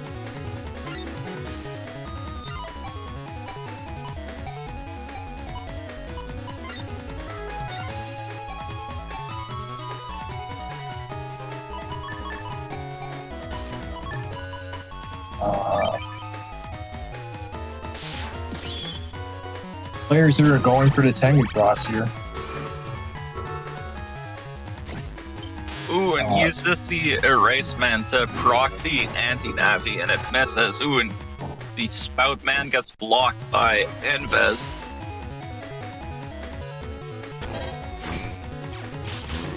The shield blocks the charge shot there from Tengu.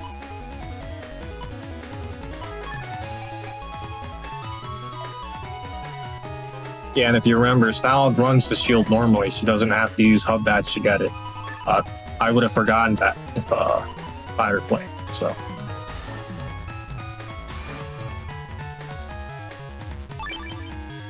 Yeah, it's definitely something to be aware of, the double shield setup, so. That might also, ooh, Salad is going to go ahead and use Hub Badge here. So that means that now I think player zero still has this. Oh no, he uses the. Wow. That was bad timing on the meteor and Uncle. Very unfortunate. Very unfortunate. Nothing else. Just getting 0 damage out of it and not even good value on the cracks because the Hub Badge is in play. Yeah, that was extremely unfortunate. Using it just a little bit too early while the anti-damage was still in effect. And ooh, player zero's now camping the back column though, so Salad forced to throw away has just used that Elect Pulse too. Yeah, I think Salad doesn't run too many grabs or any at all. So, unlike your builds, you can't like aggressively go for the non-beast pulse plays. Yeah, what you'd have to do in that situation is go into Tengu Cross and try to use the Tengu fan to pull them in.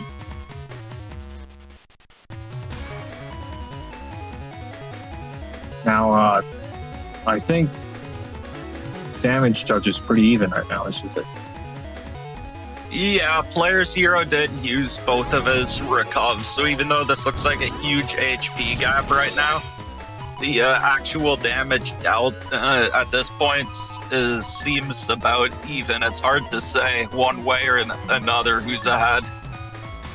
PC is really struggling against the fast case. He's trying to get the trap script with his buster bugs, but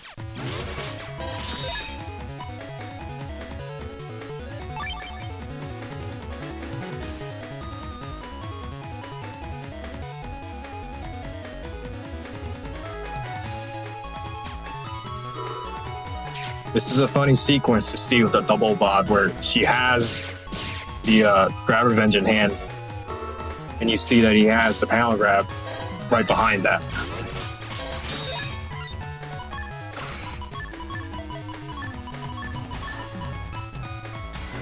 Ooh, and Salad is going for the risky honeys here, but with Tomahawk Cross, but playerzero is bringing his life aura this turn. So that will actually, yeah, that will completely block these risky honeys. Ooh, and gets that final wind rack. I wonder if that will make a difference. That last second wind rack.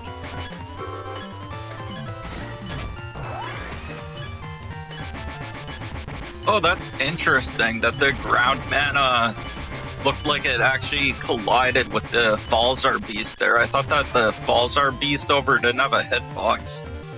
Oh. Well, looks like playerzero wins that match by about 500 damage. Yeah, I thought that was a little bit closer because even though playerzero had a lot more HP, that part of that was from using the recovs, but and so Salad wins the rock battle. Both players going into the barrier 200s. Yeah, of course, if one of those rocks connects, that will destroy the barrier 200.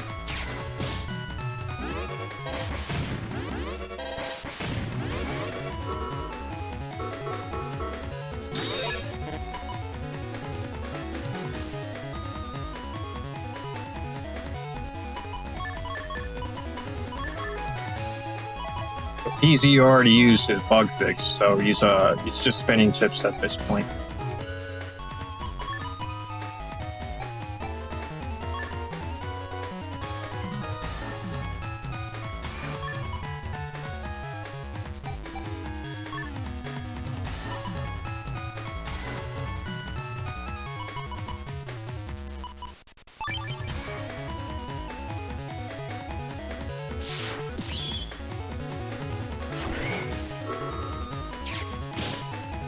Oh, wow. What a huge block with the... Oh, and beat. The beat on the knuckles. Wow. I hate that bird. He forgot about it. And asked it. He didn't respect the bird. Yeah, I'm not sure if it was that he forgot about it or if he thought he could get the meteor knuckle on a TFC or something, but that was very unfortunate. Okay, the N1GP in Twitch chat, he said he forgot about it. But of course, the thing about a beat is when, like, Salad has no idea that it was the meteor knuckle. As far as Salad knows, that could have just been like a element man or something. I wonder.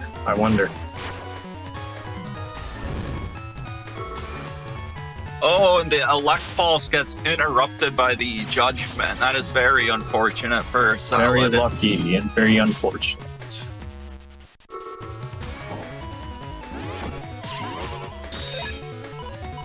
Oh, I'm not sure what happened there. That looks like playerzero got a buffered step forward after the elect pulse too.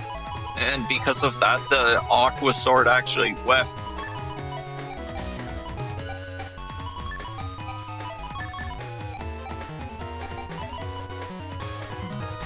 You know, when you run into so many of these beast jump folders, I feel like these invises that you run don't mean much.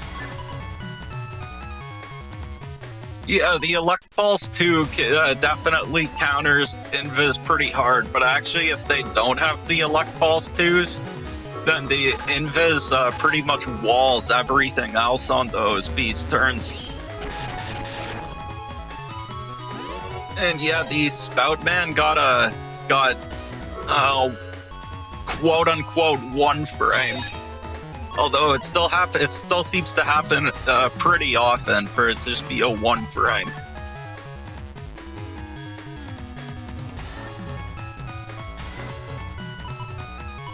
Well, let's just say it's one frame, right? Let's believe that it's one frame and that people are getting very unfortunate.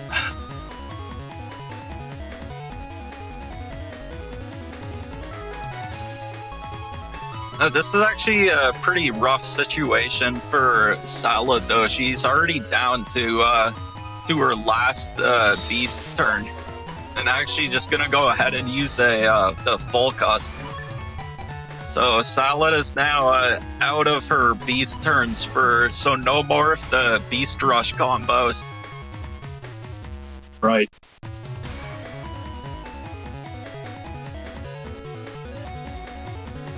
Yes, she really didn't get much value out of the beast rush turns.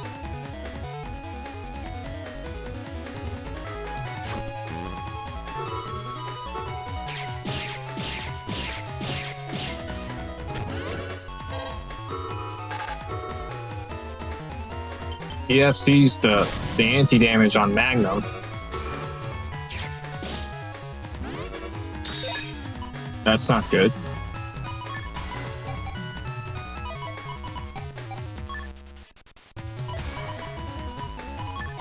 It looks like both players have made critical mistakes in this round between the Meteor Knuckles and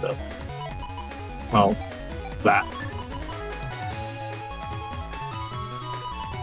Yeah, definitely a little bit of spaghetti happening in this match. So we'll have to see how both players are able to adapt to this. It looks like Salad's gonna go for the hub batch this turn along with the anti-Navi. Yeah, he holds this situation. PZ has free access to just hit those ground cross charge shots if she doesn't use hub batch to get air shoots back.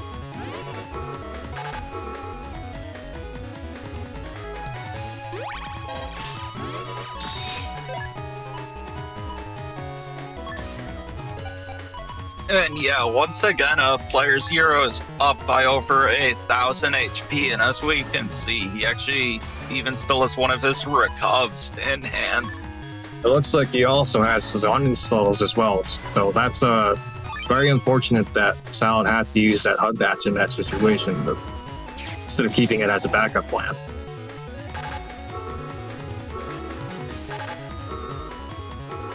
Ooh, indeed. We see the double anti-Navi chain. This is a common occurrence in Battle Network 4 and 5, right? Yes, with monsters like Searchman running around, you definitely have almost everyone running anti-Navis to protect themselves.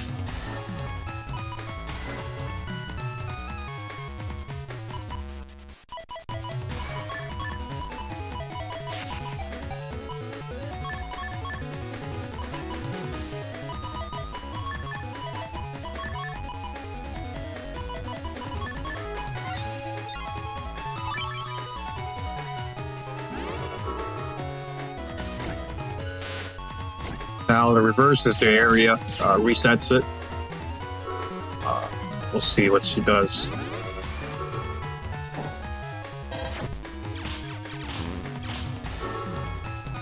Oh, that's pretty unfortunate. Having to just use the ground man there and not even deal with that trap. Yeah, I think that was an error.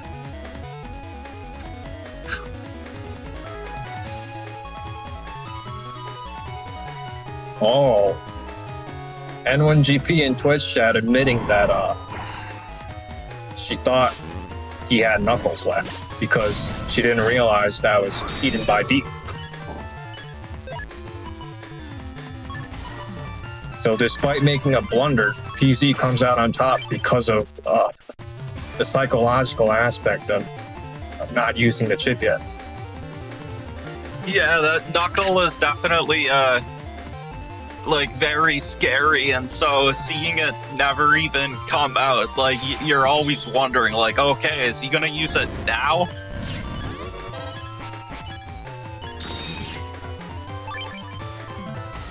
I'm not sure if this is enough to even win out damage judge now.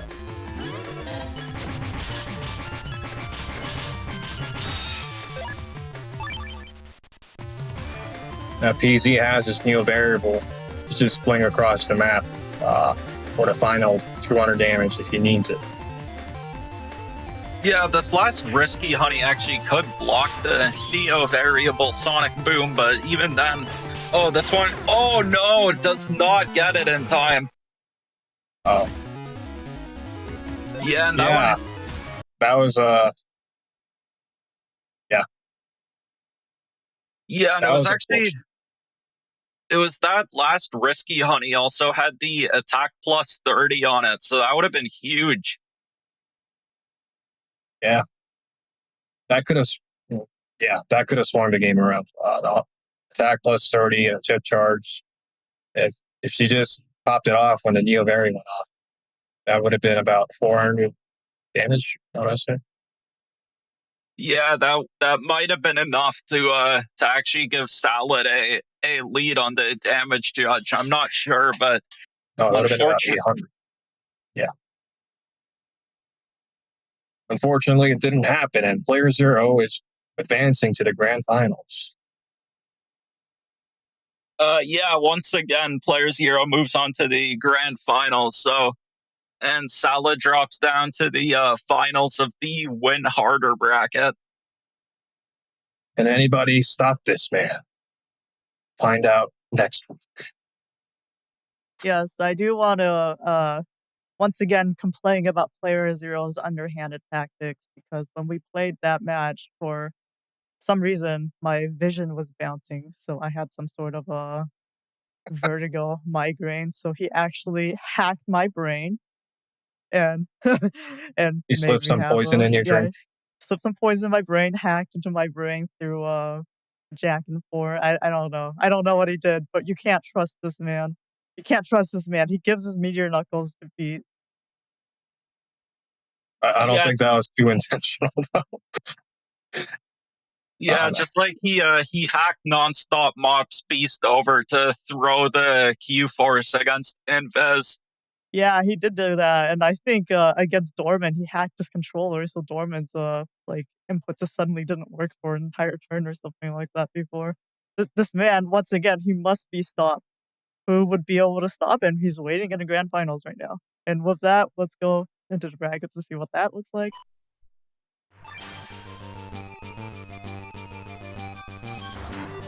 Yes, so once again, playerzero very comfortably in the grand finals. I feel like we've seen that Discord avatar of the Princess Crown here a very long time.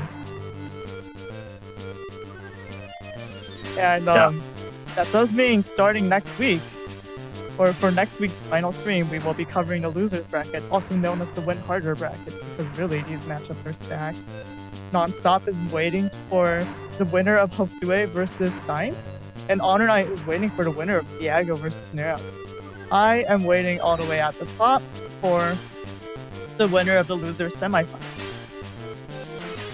to be able to try to get my chance at grand finals. very exciting to see. We can't wait. Yes, it sounds like it was very intense. So I am curious how some of these matches play out. With that, do our casters have anything to say before we end the stream? Nah, I don't have much to say. Okay, you already did lots of saying. I'm gonna take that as I'm good from Symes. I just want to thank everyone that supported the community because, this was my first stream with my new headset. So hopefully no more of those hot nurse issues or anything like that. And that's all thanks to everyone who's supported the N1GP community.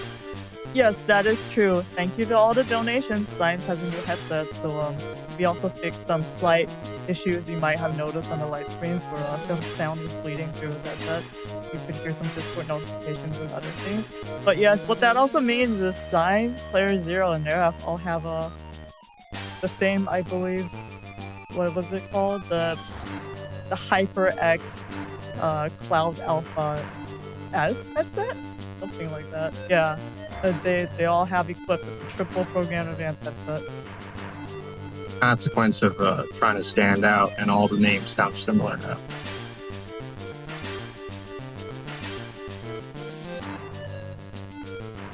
We should think up our own cool merchandise names.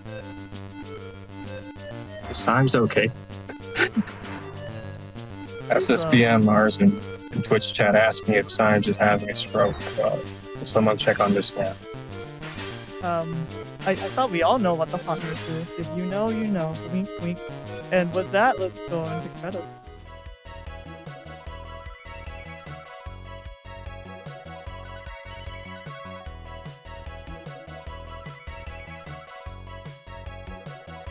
So I do want to thank every player that participated. Here we see the top 8 participants this time, but we did have over 30 joins. And I want to thank Neryth, HonorNite, and Symes for diligently putting in the scores for all of those matches. I want to thank SoulXCross, who had to run Nugget, Symes, and Neryth for casting this stream. And yes, this is if you watched our older streams in I think 2018 or so, you might have recognized Nugget. He's back with a new shiny microphone. So we are all very excited to see him. I hope this microphone isn't too shiny now. I dropped it a couple times. But oh, well. Yeah. Okay, well, we didn't but even know that. I am back. This microphone might not be so great, but it's good. It's good enough. Well, on the plus side, if you drop it too many times, with all the support everyone has, we can't get you a new one, so there's that. And yes, thank you, Enduring, for the double wall that we had in the winners' finals. You will also see it in the losers' finals and grand finals. Thank you, Nero, in chat for the support, as always. And thank you for putting up with me. I made lots of mistakes this stream. playerzero once again hacking in to sabotage my stream operating.